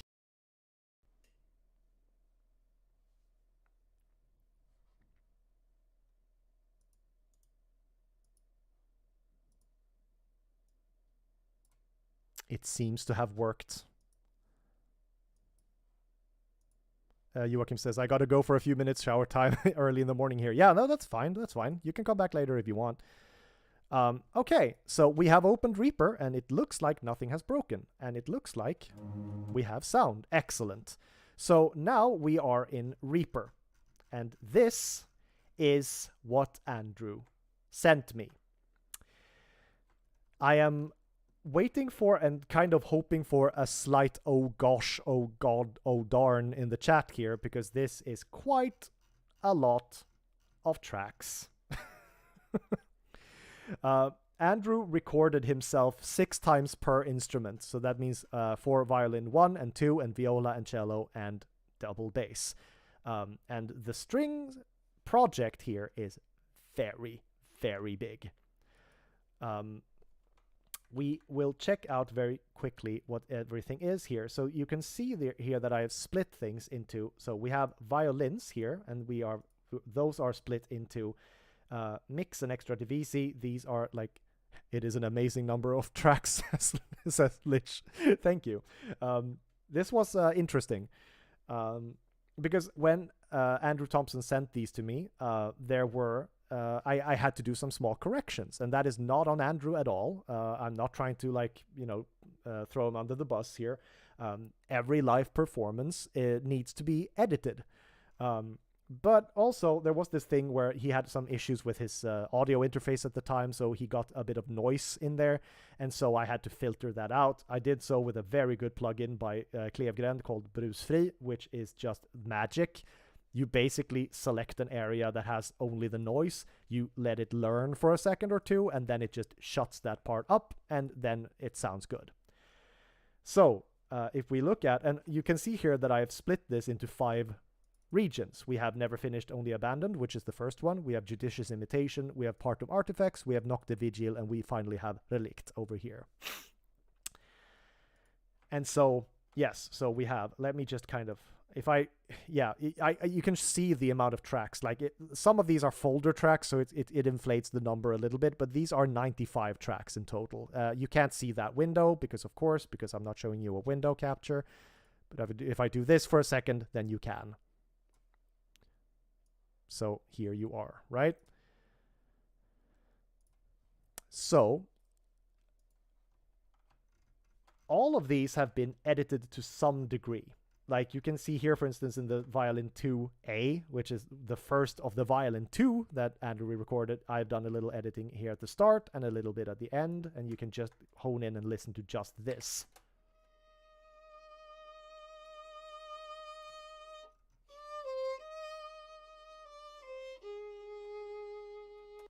And if you put, like, you can solo the entire first violin section, and then you get...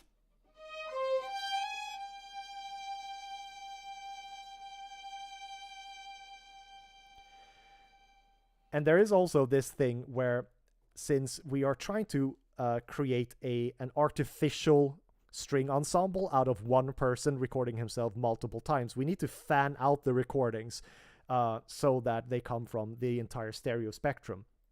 And if you kind of think of how a normal orchestra would normally work, you would have violins furthest to the left. You would then have like violin 2s a little bit further toward the center. Violas would be close to and on the center. The cellos would be a bit to the right, and then the basses would be far to the right.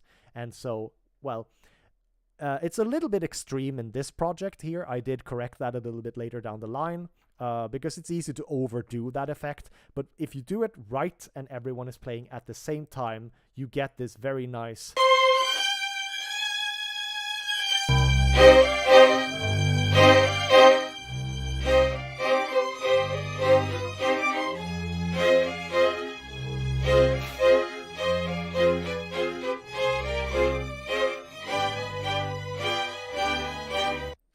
So you get that very nice stereo effect of all of them playing at the same time. Now, at this point, I'm only doing corrections and editing and moving things around. Like, for instance, in Relict, I had to do a little bit of... And yes, by the way, there's going to be a lot of red over here to the right here because no volume balancing has been done at this point. That comes later. But yes, for Relict, for instance, I needed to time all the strings so that they ended up at the exact same spot and ended at the same point. So at some points, like in the violas here, for instance, I've taken one of the end part and I've dragged it slightly to the left, and you can see that there's a tiny crossfade happening right here. And the same thing happens here and there. And so you get this. Oh, and then this is the entire that climbing section in the Relict, right? Like,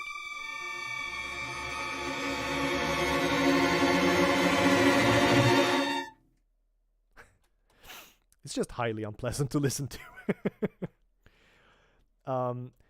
Another cool thing about doing it this way, and I almost wish that Mel was back. It's a shame. I don't think she is back, because this is, I think, what she would have wanted to know more about. But yeah, you'll also notice that we have little markers up here for tempo and time signature. And the thing is, this is just taken from the MIDI that I exported from Dorico. So I exported each track from Dorico and then imported the MIDI data into Reaper and then created regions out of that. And that way I could create click tracks for Andrew. And so he got click tracks sent to him, and that then he could use those to record so that it would time properly. Like, that didn't matter that much for most of them, but it did matter a whole lot for Relict.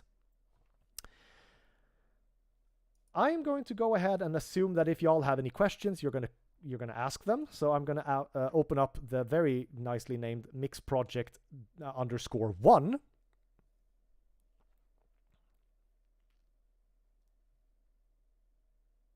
This might take a little while. And now we have the same kind of setup again, but this time we have some mixing and mastering happening. Is everyone still with me in chat, by the way? Or have I lost some of you?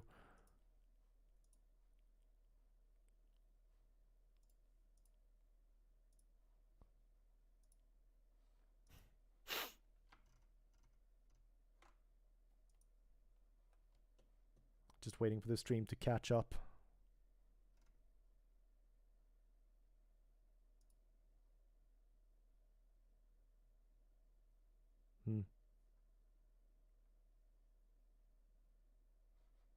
Well, I may have lost some of you, but that's okay. I'm going to keep going anyway, and hopefully people can check out the VOD later.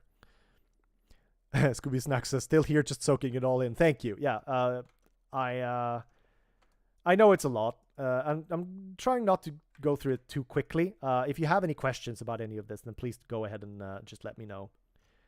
But here we have more of like a section thing. I will expose all of these tracks though, because I don't think all of them are. No, they aren't. There we go. So if I just squash this together a little bit, now we have a bit more sensible layout here, where we have violins 1, violins 2, violas, celli, and basses. And also we have tutti, which means everyone. We have divisi 1 and divisi 2 when that is applicable. So for this one, for instance, we don't need that, because for the menu track, that was never a thing. Instead, it's just tutti for everyone. And this is where I start doing some other stuff. Like in the previous project as well, I did some other EQing and stuff. You didn't see that, I think. Let's see if I can show that here. So this is a good... oh, crap. You can't see any of the... Okay, I'm going to just do this for a sec, and now you can see it. So, for instance, in the previous project here for the violins, I do some EQing, basically just trying to get stuff out that isn't necessary. So here I'm cutting basically everything. Oh, I gotta sneeze, excuse me.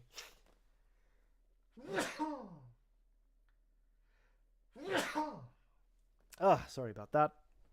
So I'm cutting basically everything from like 200 hertz and downwards, because the violins don't have any data down there.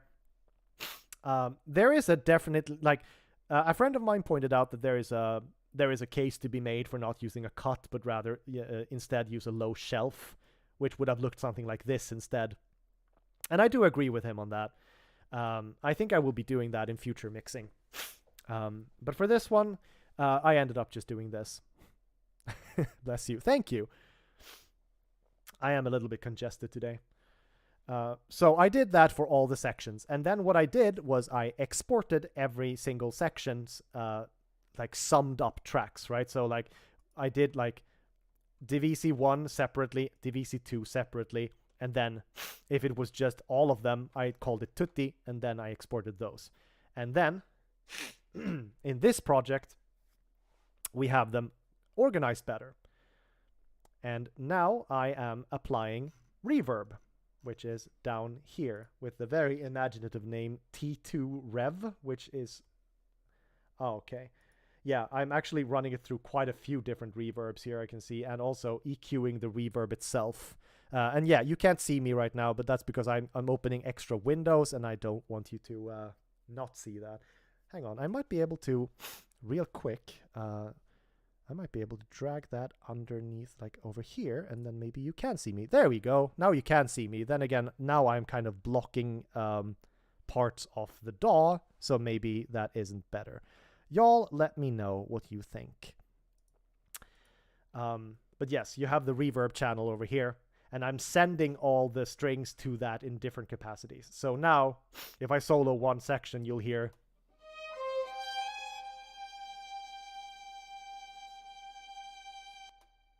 Now there's a bit of reverb on there. Let's see here. Yeah.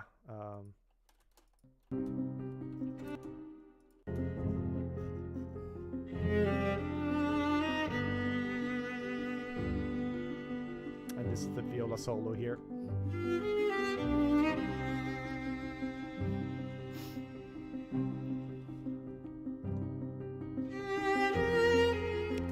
Now, you may notice that there is something in this track that wasn't there before, which is a piano. And that piano is this. It is me playing a MIDI piano behind the whole thing.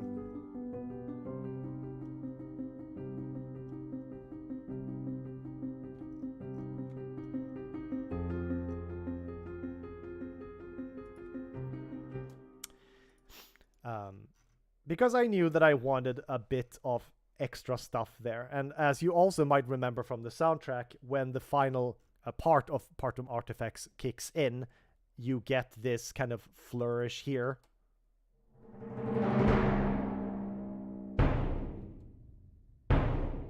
To accent the waltz more.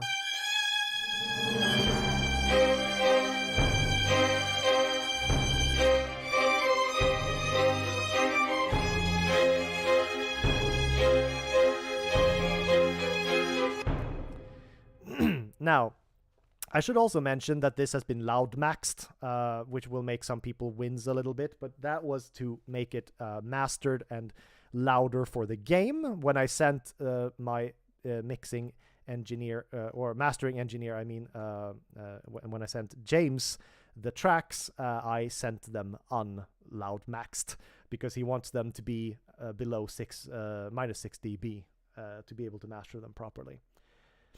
So yeah, this is the mess that is this project, and by now the recordings that like Andrew has sent me have been cut down into chunks that I think were, you know, like are good and work. But you can also see that there's other stuff over here. Scooby Snack says, that piano edition is so nice, that entire piece makes you want to close your eyes and just get lost in it. Thank you. Yeah, I felt like, I don't know if you saw actually when Dorico was open, but there was actually a piano in that track already. I knew I wanted it, and at that point I was considering contracting another friend of mine to play piano for that. But that didn't end up happening because there was no time and also no budget. So I did not have the means to do that. So I ended up doing a little bit of a MIDI piano instead, but I think it works. But yes, you'll see that there are a couple of extra versions over here. Like, you have one part of Judicious Imitation here, and then you have another part of Judicious Imitation here. And what this is this is the in-game version that you then later heard when you got to the kitchen.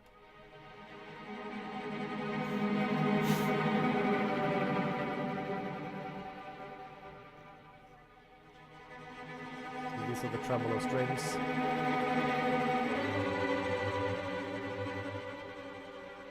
And then this version, I think, doesn't have the string... No.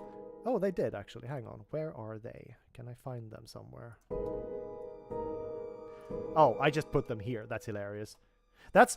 You can kind of tell when a project has kind of started to, like, break down and you're just in panic mode, because you can tell, like, this is the high violins, and I've just put them on the bassist track here, because who cares, right? But you can hear them here. Those squigglies we talked about earlier.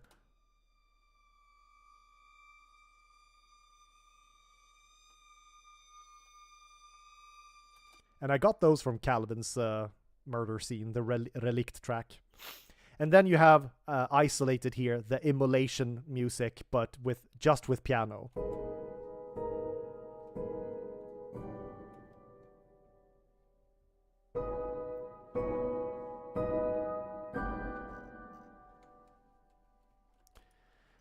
Let's see, what else? Yeah, and over here, the spooky squigglies, yes.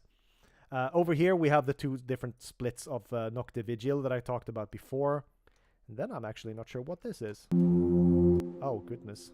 Oh, I guess I just kind of... Oh, yeah, those are just leftover stems. That's fine. And then we have a little bit of... Let's see, is this just an export of Relict over here? Yeah, it is. Yeah, it is.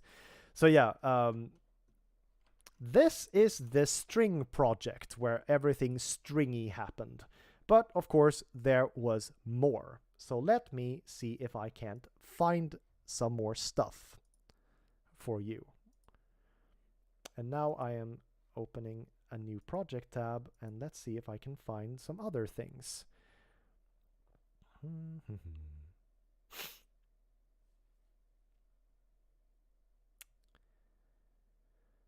Yes, we have one track here. So I mean, I wrote a lot of music that was not strings as well, well, live strings as well. So let me open up another project here, which I am calling Shorter Tracks and Stingers, which may or may not be entirely true always.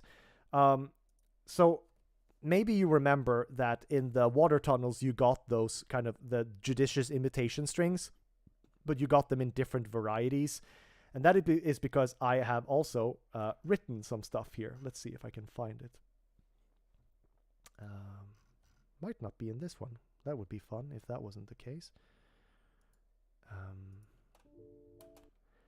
Oh, yeah, right. Yeah, now we have a few things here. This is... Yeah, this was intended to... Yeah, so again, I'm sorry. This is going to be a bit of a journey for me too, because... I will need to find all the different files, and the closer we got to deadline, the more panicked this became. But for instance, you have, this is solving a puzzle. And so I have one little... These two here are recordings from Andrew. This is actually me playing a broken ukulele, but pitched down way, way low. And then we have the little... nod to the main motif here. So together you get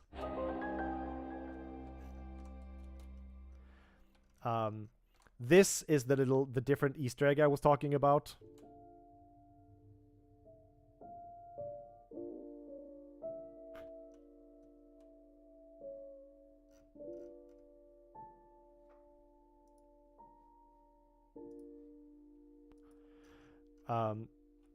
Again, that is from an older game that I worked on, and it's run through an auto pitch filter that kind of just warbles it up and makes it sound weird and unpleasant.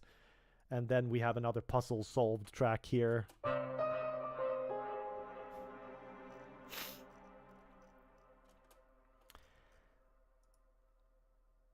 I am going to try and find some other things to show you, because now we have gone over a lot of stuff, but there are some other things here. And also, if you have any specific questions, please go ahead and ask me, because I am here to answer any questions that you may have. But for now, unless, oh dear. You know what? We're gonna let Reaper think for a little bit here, because it's opening up some stuff and it might be frozen. We'll see if that was what finally broke it, because that is a lot of project tabs.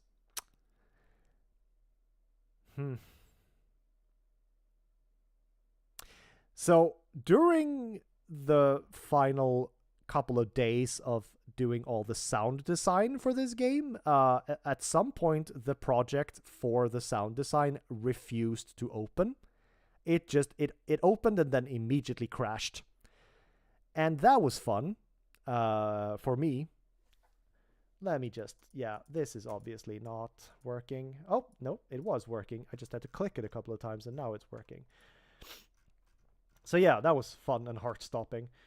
We are currently looking at the opening movie, and that will give me another chance to, I'll just do this instead, and that'll give me a chance to show you the window of the video.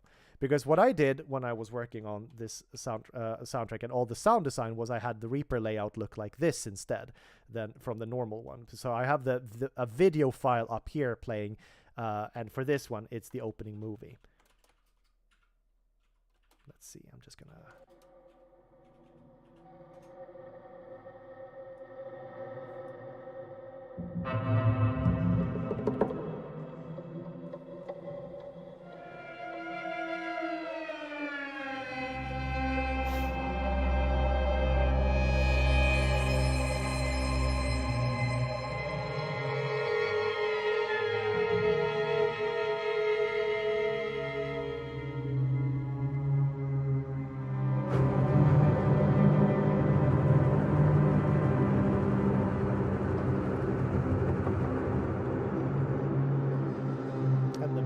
coming up again here.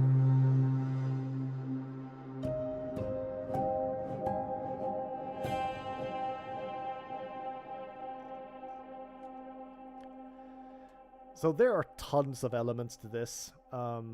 Tons and tons and tons. I haven't even mentioned the sound design, because the sound design is down here, right? Like, so I actually, for this project in particular, I did the sound design alongside the music. So you can hear, if we just listen to the sound design here.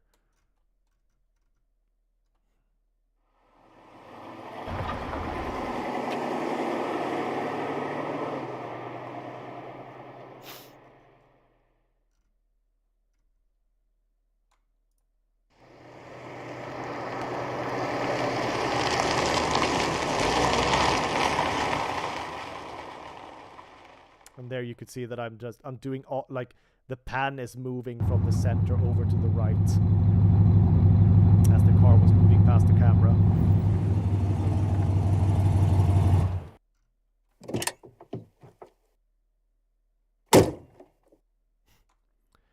So that's the sound design, and that I did in the same project, which I probably normally wouldn't have done, but it made sense for this one. So yeah, there are several components to this opening track here.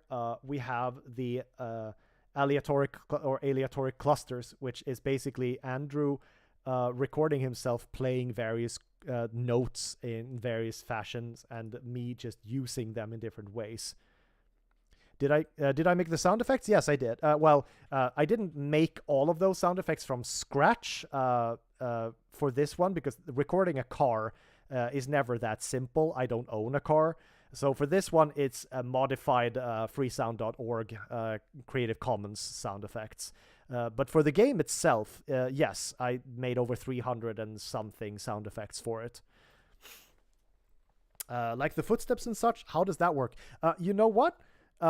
We can actually take a look at that if you want. I was going to go over a few more things here, but maybe we can take a little sidestep here into sound design, because why not, right?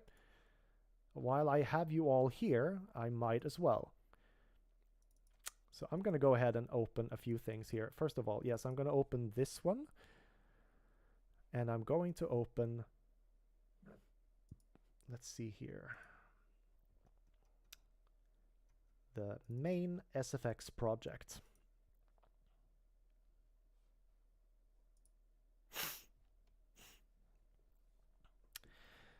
Like footsteps and such, how does that work? We are going to find out. The way that it works is slowly and with a lot of attention to detail. We are looking at an almost, like 4-hour long video here, because this is Joachim streaming himself playing the game.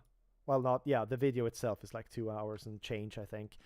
And then I have basically used that video, in some cases, not all of them, to make the sound effects. So, for instance, you see all of these green things up here. All of those green things are regions in Reaper, and every region is a sound effect. Now, not all sound effects for Partum Artifex are in this project, because we did reuse some from the demo that Joachim made, and also I have an entire unique project for for the mannequins that I put together in another separate one. But I do have them here as well, I think. This is a very, very, very, very big project. Let's see here. Yeah, I think, let's see here. Yeah, that's true. I did all of that there. So, for instance, let's take a look at movement. And let's take a look at stuff like footsteps. So I have an entire category somewhere in this project, which is very big. There we go. Here we have the footsteps. So these are all movement related. And in this category, I have stuff like, well, when you're walking around in the water tunnels. So this, for instance, here. That's one sound. And then we have several, right?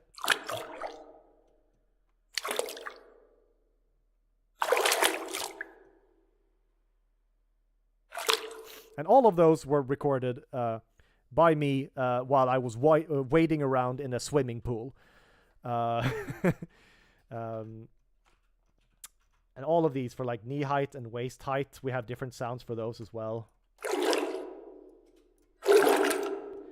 And the little bars here is me sending this sound here to a reverb. The way that we dealt with reverb in Partum Artifex is that we basically baked the reverb into the sound effects themselves to make it easier on you, Joachim. So I have made 3 separate reverbs here. I have a cavern reverb, which is for the water caves. I have a house reverb, which is for the general house itself, and I have a reverb for the cellar. And let's see here. This one is a, yeah, you know what? They might all be, yeah, they are all convolver reverbs. Yeah, they are. So they are all something called impulse response reverbs, which means that someone, in this case not me, has taken like a response from a room and turned it into a reverb that I can then use to apply things to. So you can see when I'm playing the water noises, you can see the cavern reverb light up here. But we have more things that are moving stuffs. Let's see here. Yes, here we go. We have, for instance, footsteps on dirt and gravel.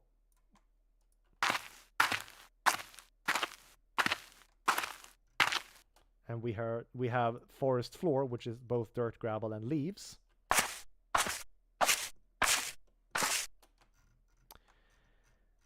And then not all of this is super well organized, unfortunately. So what I did was I had this region manager here for the 185 regions that are in this particular project. There are way more in the other ones.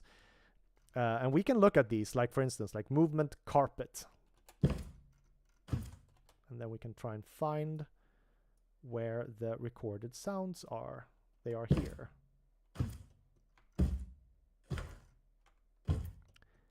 And that is then sent to the house reverb. This is walking on concrete.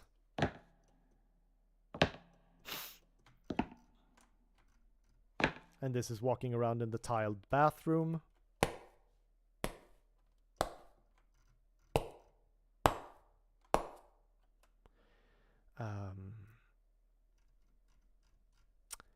And this is walking on wood. For instance, these ones were recorded in a cabin in the far north of Sweden when I was there camping. Well, camping. Mountain climbing and living in a cabin.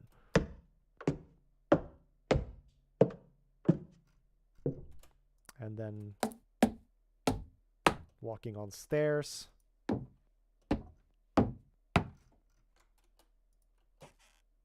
And creaking steps.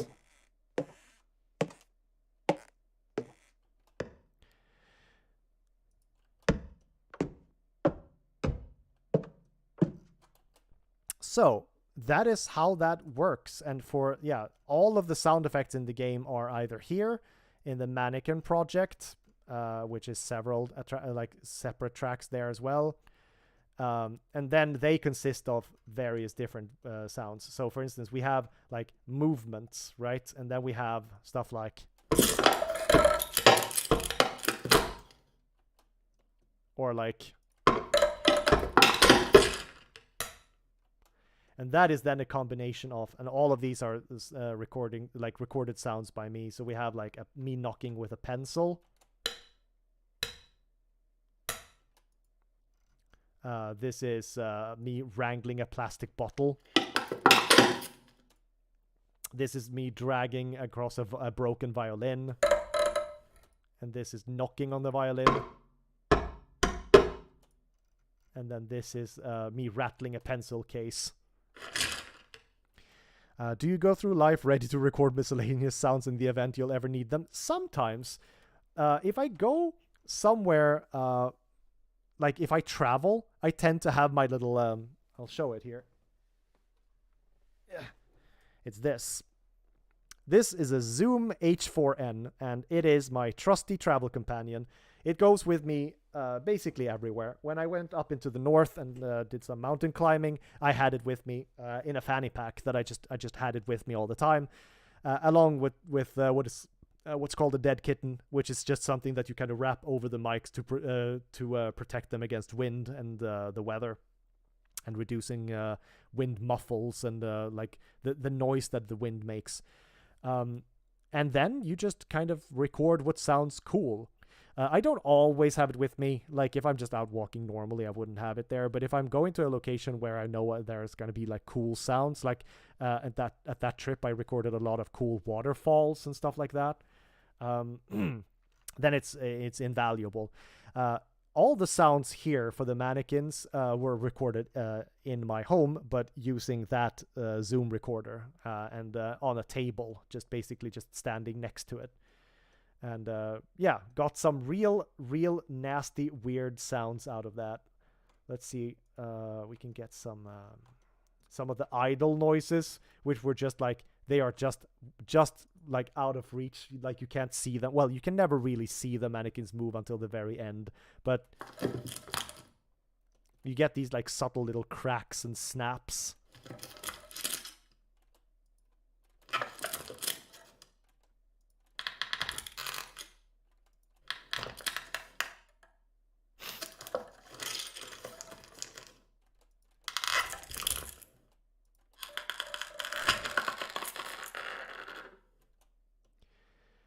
And that's it basically. And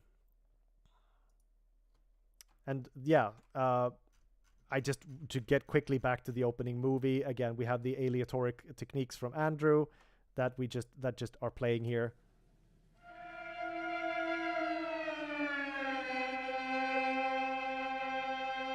And I've actually tuned them with Melodyne to make sure that they sounded like they were in key, basically. And I have some extras here, the violas here.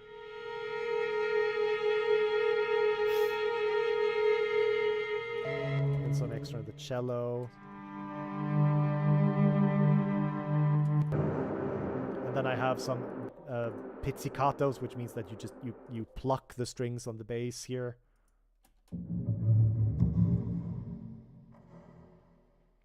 And of course, a ton of reverb.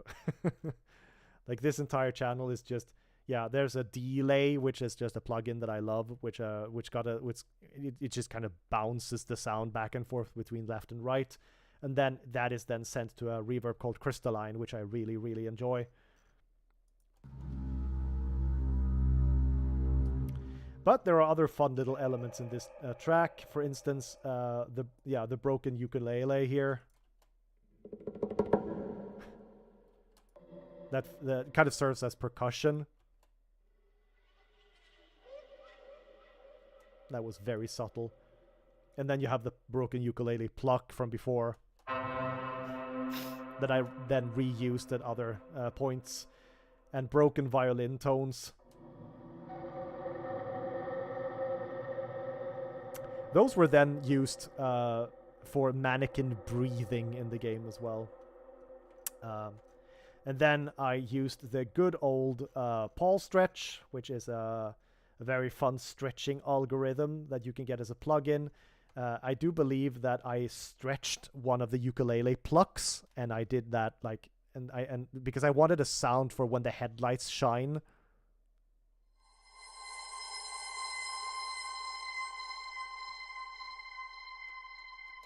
And I do believe I actually combined them with one of my favorite digital instruments, which is called Infinite Steel Tongue.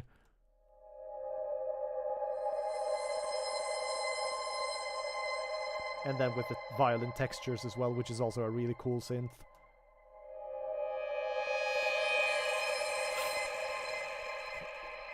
Are you playing all the instruments used, or do you contract that out based on your arrangements? Well, for Partum Artifex, all the strings were, as I mentioned before, they were performed by Andrew Thompson, also known as Orchestral Fantasy, and absolutely do check him out on YouTube. He covers a lot of VGM, like video game music, and records himself multiple times. So for this one, I did that, and there were no other well, I guess the broken violin I just got for like $50 at a yard sale, and I was just like, oh, this is cool. And then it ended up being one of the most important things in the game for sound design.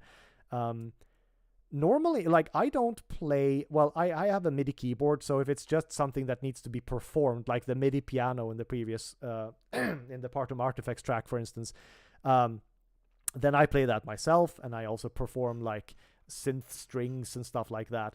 But if it's like real musicians, well, I mean, or real instruments, I own a flute and a clarinet, but I'm not very good at either of them. I am a saxophone player primarily, so if it's saxophone, then I record myself. Otherwise, I would contract that out based on the arrangements in various ways, depending on the format too. Like I've done a lot of VG music kind of arrangements and covers for large orchestras, which I put together, and then it's been mostly a case of offering them revenue for streamings, like how many streams the track gets, basically. All right, and apart from that, let me real quick not do that, but let's do this real quick, because I just want to go over a few more things, and then sadly I think I'm gonna have to start rounding this up unless people have some more questions, which you may have, and in that case I will attempt to answer them.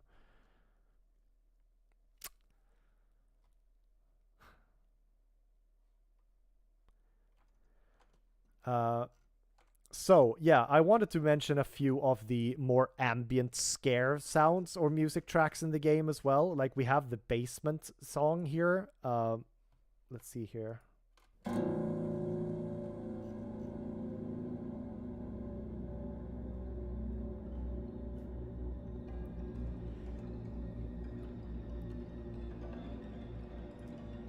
And so for this, this does contain a lot of live strings, but the live strings are the extended techniques called legno, which is basically bouncing the bow's wooden side on the strings, and you get this kind of unnerving background noise. And the rest of it is synth strings, like virtual instrument strings. This one then ended up actually going on the soundtrack. But not all of them did. So Basement 2 is basically the same thing, but with slightly less effects and things shuffled around a little bit. And Basement 2 number 2 here is the same, but with less elements. So we used these for like the chess room and the rotating statue room, when Joachim wanted a bit more ambience, but we didn't have time to, like, for me to write an entirely new track.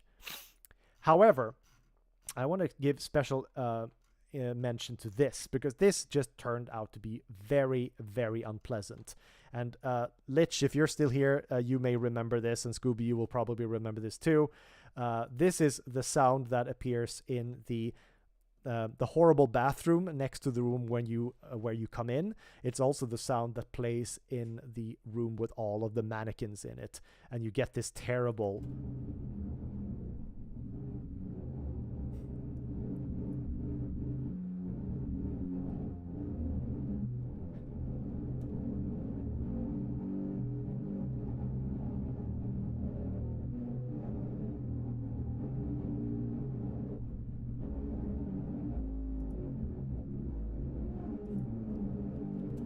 it's just not a good time for anyone involved there. And that one is, I believe, a couple of, like, me just playing the broken violin, like by pressing the bow down very hard on a string and dragging it across it very, very, very slowly. And that made this like low kind of creaking, growling sound that we used for the house settling around you. But this is run through a granular synthesis plugin that just kind of takes the sample, stretches it out, and starts jumping around it, and creates this very bad, muffled, very terrible sound in the background. Scooby says, yes, this was a very unsettling mood shift I didn't expect upon opening the door. Yeah, no, that's great, because that is exactly what we were going for. In the bathroom in particular, we actually also add these little things here.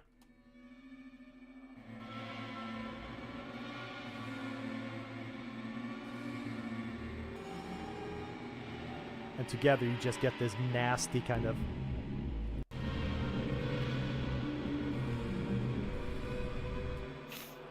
I kept waiting for something very bad to happen. Good! This is those note clusters from before, but run through a lot of weird plugins. I'm running it through something called Shaperbox. Hello.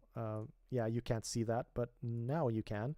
Shaperbox. I'm running it through Delay again, which has this wonderful like randomized mode and also like different settings where like you can make it sound very terrible.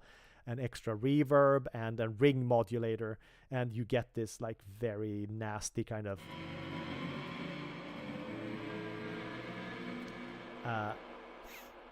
but yeah, we only use it there in the bathroom, and then you sometimes just get this like, yeah, terrible noise. But we reused that terrible noise again later on, and I don't think that is, well, it says basement and final walk here, so oh yes, right, I remember now. Again, final week chaos happened here. I'm gonna be closing a lot of tabs here so poor Reaper doesn't have to think about all of this at once.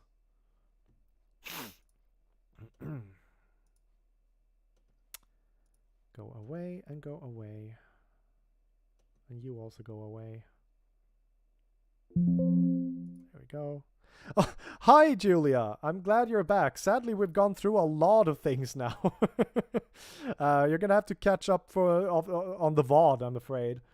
But yeah, no, that's no worries. I'm sorry the stream broke earlier. That was very bad, and that should not have happened. Let's see here. Yes, it's telling just how stressed I was the final couple of days, because I have the Reaper project called Final Walk, and then I have one that's called Final Walk Actual. So let's open up the one called Final Walk Actual. This is actually really cool, and I owe my everything to my partner Emma for this one, because you might remember that horrible distorted noise from before, and now as you get the final painting, is that same bathroom arrangement used at the very end when you're making your way? Oh, I'm so glad you caught that. Yes, Scooby Snacks, it is just kind of I've mucked around with it even more. I'll show you here because we still use the same sample. Sorry, yeah, but I'm happy to be here and I will catch up. No worries, Jayan. No worries at all. We are running this through the Shaperbox again, but this time we're running it through. I actually don't know exactly. Yeah, there is some things. Oh, bypassed. Well, interesting. Well, that's fun, because it might actually have reset, and that's extra fun for me. Yep, I think it did. Great. Good. Thank you, Shaperbox. Well, you can't see it now, and I'm glad we exported it with it when we did. But yes, this sample here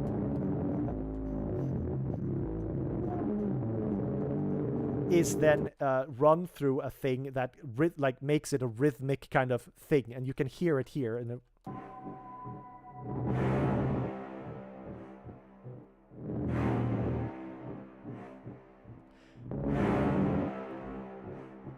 So we ran it through a time modulator kind of thing, and it just makes it, instead of this like long distorted terrible thing, it goes and it just works really well. And that was entirely my partner's idea. She sat with me. I basically went like, honey, please sit with me as I write this final track, because I don't know what to write. And she was just like, yes, awesome, amazing, I will do that. And so she did. It's regrettable that it seems to just have reset the settings that I had in the thing. That's interesting. I didn't think that was a thing that it could do, but apparently that was a thing that it could do. Well, I exported it, so that's fine. And apart from that, I added a lot of these little hits here. These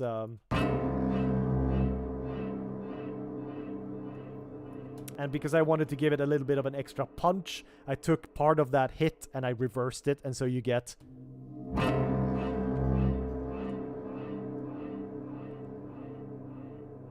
and then you combine it with the Marcato strings here that I have just that are virtual. So you get this. Let's see here. Yeah, we get this.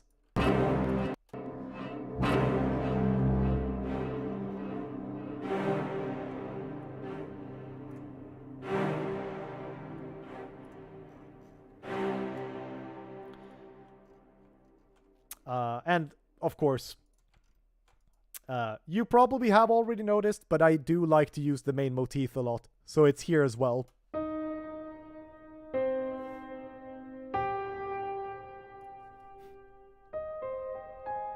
Right? So that is still there. But I reuse, like I move it around and I do stuff with it, so...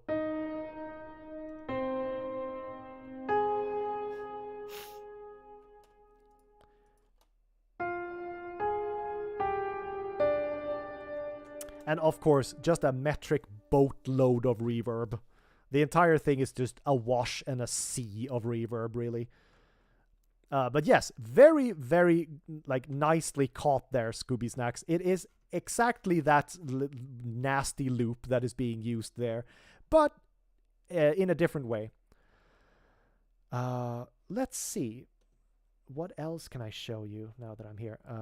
Yeah, so Julia, you'll have to sadly catch up on the VOD, but yeah, just showing real quick what the original recordings that I got from Andrew Thompson for all the string tracks looked like, with all their glory for all the 5 different tracks.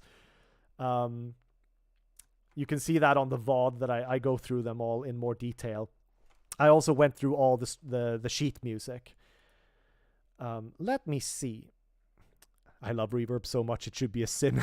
I mean, here's the thing, right? Reverb is really good. You just have to be like careful so you don't overuse it. That's all. But it is good. It's good and it's fun.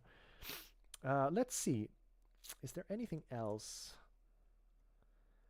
Yeah, like we have the first speech here, which I then later actually then renamed to Never Finished, Only Abandoned. And we are going to let my virtual instruments catch up with me a little bit first before the track opens. There we go. So this track will be familiar to you too, I think. If it plays, which it doesn't. Interesting. Okay, well, there we go.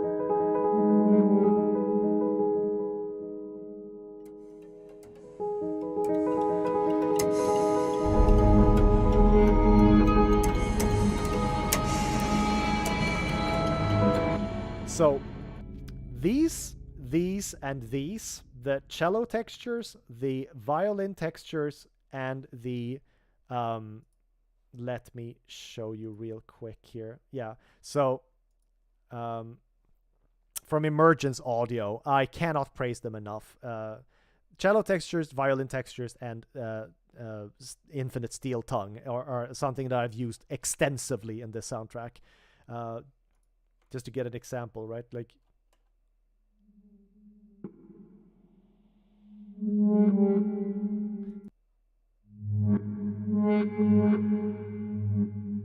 and then the violins.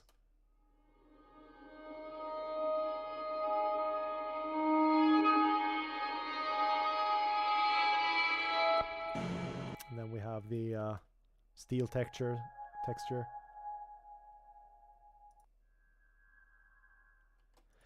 And then we have, again, I work for Impact Soundworks, so I should just really mention that. But yes, we have the one of their wonderful things as well. I mean, we have the Tokyo Scoring Strings tremolo cello here,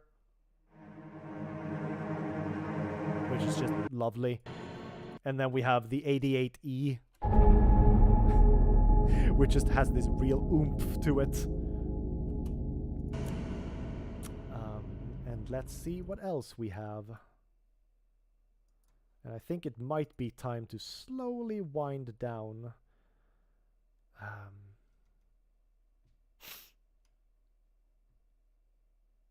Let's see. Yeah, I guess it could be fun as well to look at Well, it's always fun, isn't it, when I have two projects for the same thing and I don't know which one of them is the real one. Oh, well, that's the music mix, so that would make sense. That it would be this one instead. Just briefly looking at the gameplay trailer that we released, and just really quickly showing some stuff from that as well, because, well, once Reaper loads, there we go, because you can see here as well that I have loaded up the video over on the right, and so that I can time the music to it, and then there's just a lot of stuff happening here. Of course, we have the main narration here. Dear art aficionado, this is an invitation to one of the most exclusive and imaginative art displays. Yes.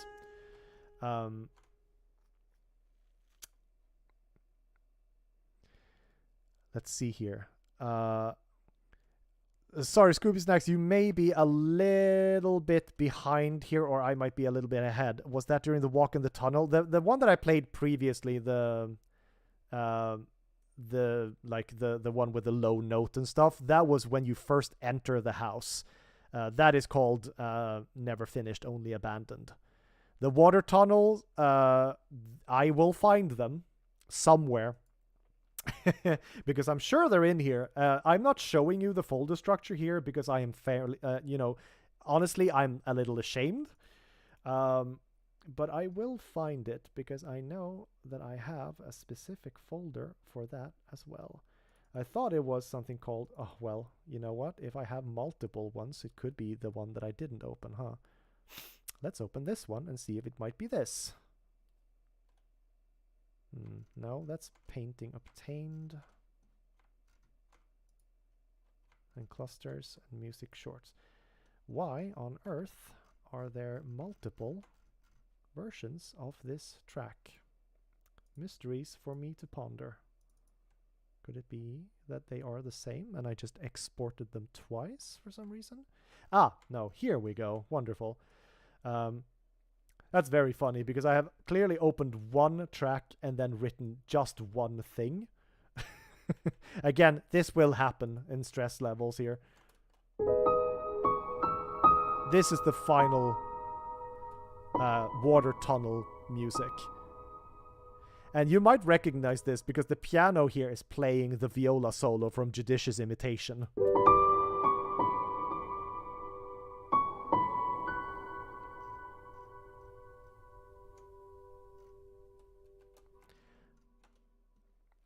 Lich says lurking. Wonderful. So just to answer your question here, Scooby, these are the water tunnels. I actually, even though we decided that we wanted Charlotte to be represented by the tremolo strings, we actually ended up using, I ended up using tremolo strings, but virtual instruments instead of the ones that Andrew recorded, because I never wanted to reuse something that Andrew had recorded that was melodic. I wanted to use them just once in the game for effect. This was so sad. Yeah, it really is, and thank you for picking up on that. I mean, the entire family's fate is so terrible, but like, yeah, the entire sequence. I will also say this: the sequence with Charlotte is extra bad for me because the one who voices Charlotte is my wonderful partner. So there are sounds of Charlotte being drowned when you are in the upstairs, the parents' bedroom. You can, if you are in the bedroom, you can hear sounds through the wall coming from the upstairs bathroom, and that is where Charlotte was drowned, and you can hear her like kicking and screaming and trying to gasp for air under and coming up from the water, and that is my partner underneath the water in a bathtub, screaming and kicking, and that was not fun to edit, but you know. It's disturbing because it sounds very bad. Scooby says, the score surrounding Charlotte really outlined how she was abused both in life and in her death. I'm very glad that you picked up on that. Yeah. To illustrate the nature, like her nature, the one who was abused and the one who was a victim, I mean, all of the entire family were victims. The dad was a terrible person, but they were all victims. But Charlotte was heavily abused and also feels to me like a timid character a little bit, and so that is why we used the tremolo strings for her. I actually, again, since I didn't want to reuse the strings that Andrew had recorded for another part in the game, I recorded some new ones with Tokyo scoring strings instead. So you get this.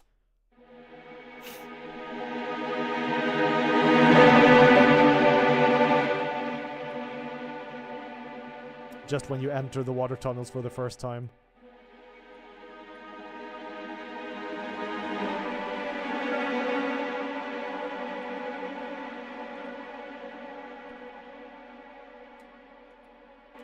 And then I actually use the viola solo from Judicious Imitation. Like, again, I said I cut parts of Judicious Imitation out and used it for different things.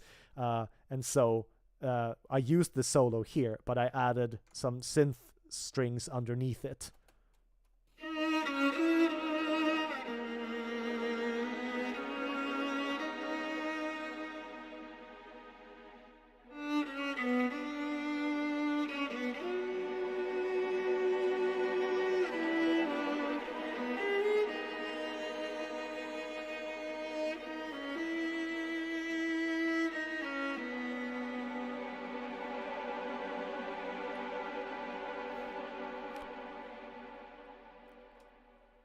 Funny story about this, actually. The eagle-eyed viewer might notice that it says repitch here, and it sure does, because a while I thought I wanted this in a different key, and so I pitched Andrew up a little bit. Let's see here. If I remove this for a second, just soloing you. Yeah, or yes, I pitched him down, I think, so let's remove this for a second. Yeah, so originally it sounded like this. Let's see here. Well, so the background strings are wrong, but the solo was actually pitched down.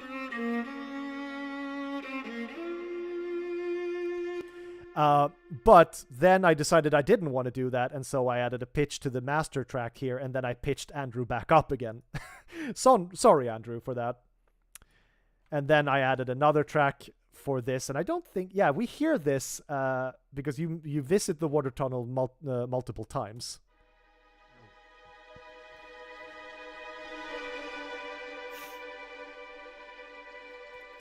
So yeah, sorry, by the way, I think I keep sidetracking you from moving on to the things you want to get to. No, it's fine. Honestly, what I really wanted to get to was the sheet music that I wrote at the start. That was what I really wanted to go through and what I had the most to say about. Now I'm kind of jumping around and just showing various parts of the soundtrack that we hadn't gotten to yet. Because I personally, and this might be wrong, but personally to me, this is like less interesting than the live recordings are. So no worries at all there. What I'm wondering is if I can maybe find... I don't think I can. That would be an actual miracle if I could find that. Because it would be really cool if I could somehow find the immolation scene. But I think that may be just somewhere in a project folder somewhere, and I may never find it. But it could be fun. Let's see. Oh, never mind. Dad Burns sequence edit. That sounds correct, doesn't it? Well, I mean, that's just the sound effects. Never mind. Yup. Again, like, I started this project being very, very, very organized, and then it just kept exploding, and eventually this is where we are.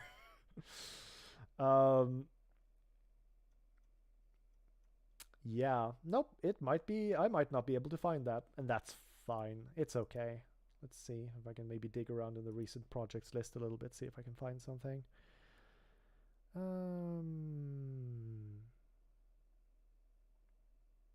Possibly not. Possibly not. And I may just have to be okay with that. Dad burn sequence proper. Yeah.